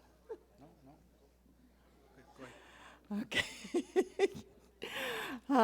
I'd like to say me which to Tewagan, Kinumagagi Bishots, Anishinaabe, Gagibin the Maldo Seat. I'd like to thank everybody that came, all the, like I said, with the drum, the elders, all the people that came, young and old, from far away, and I'd like to thank the chiefs that came from their communities and the national, the regional and the national chief, I could see that everybody was all, doing what they were supposed to do. For me, when I'm here, I listen. I'm not very good with my second language, but I try. And for me, I like to wish everybody a safe trip when they go home far and near. And I say thank you to all. And I'm going to say my thanks to our Creator, because I know everybody wants to go home. So do I. Miigwech benjigech. Kinkanage wongagishen the manomatrotra kim kadakagamok. Miigwech no gomgagishik. Kagi be maudo seat suman snabek. Gid be maudo seat gid the march at the Asian den the march gid with the Kashikina. Me was this geek in the Nade Benjigets. Jesus, the Jesus, when I was qui ne sewen. Should I go on make it? Me was in the Nade Benjigets. Wes Isaac, Kigos, Peneshis, Matek, Gimishkato Gumanan, Newen Wedgenuik, Kinige Wangan Tawuk to Draki, Kakuin Mago, and Staugatun. Me wet this in the na. Me wet the name it, Kinesis Gisaginum. Newen was now a Wedgenuik, Newen is now as it pay Madzic, me wet in the na.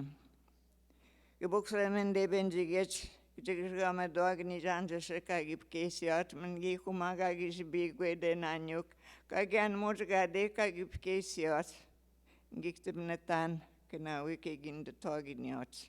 Migwet is the kid. Nibi kak tabadek, migwet the nande benjigets, penagan big on with the madison. Migwet is the kid Virginia. Skode, kabjitu ekskade et sigishguk. Kitchen mazi, Jibako, Jigis, or sick, days, now work his man's cack.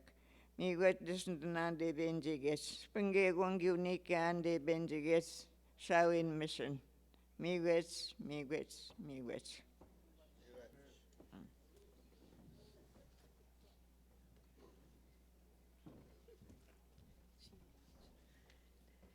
Miigwech, Elder Baudouin. And on that, I forgot to thank my co-chair, so thank you, co-chair. So on that, I will now invite the drum group, Eagle River Singers, accompanied by former Chief Wayne McKenzie.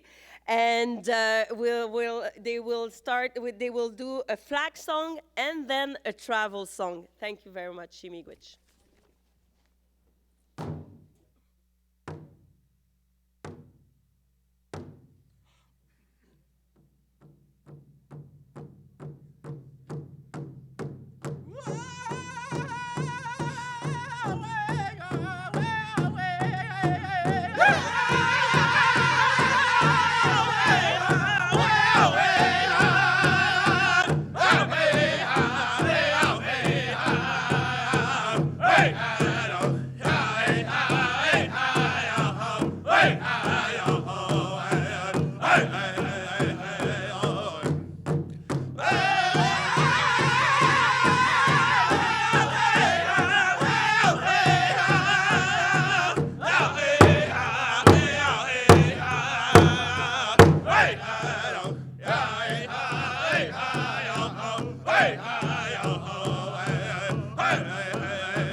And we'll see you again. And I neglected to say thank you to my colleague, Weena Siwi. Excellent job. Miigwech.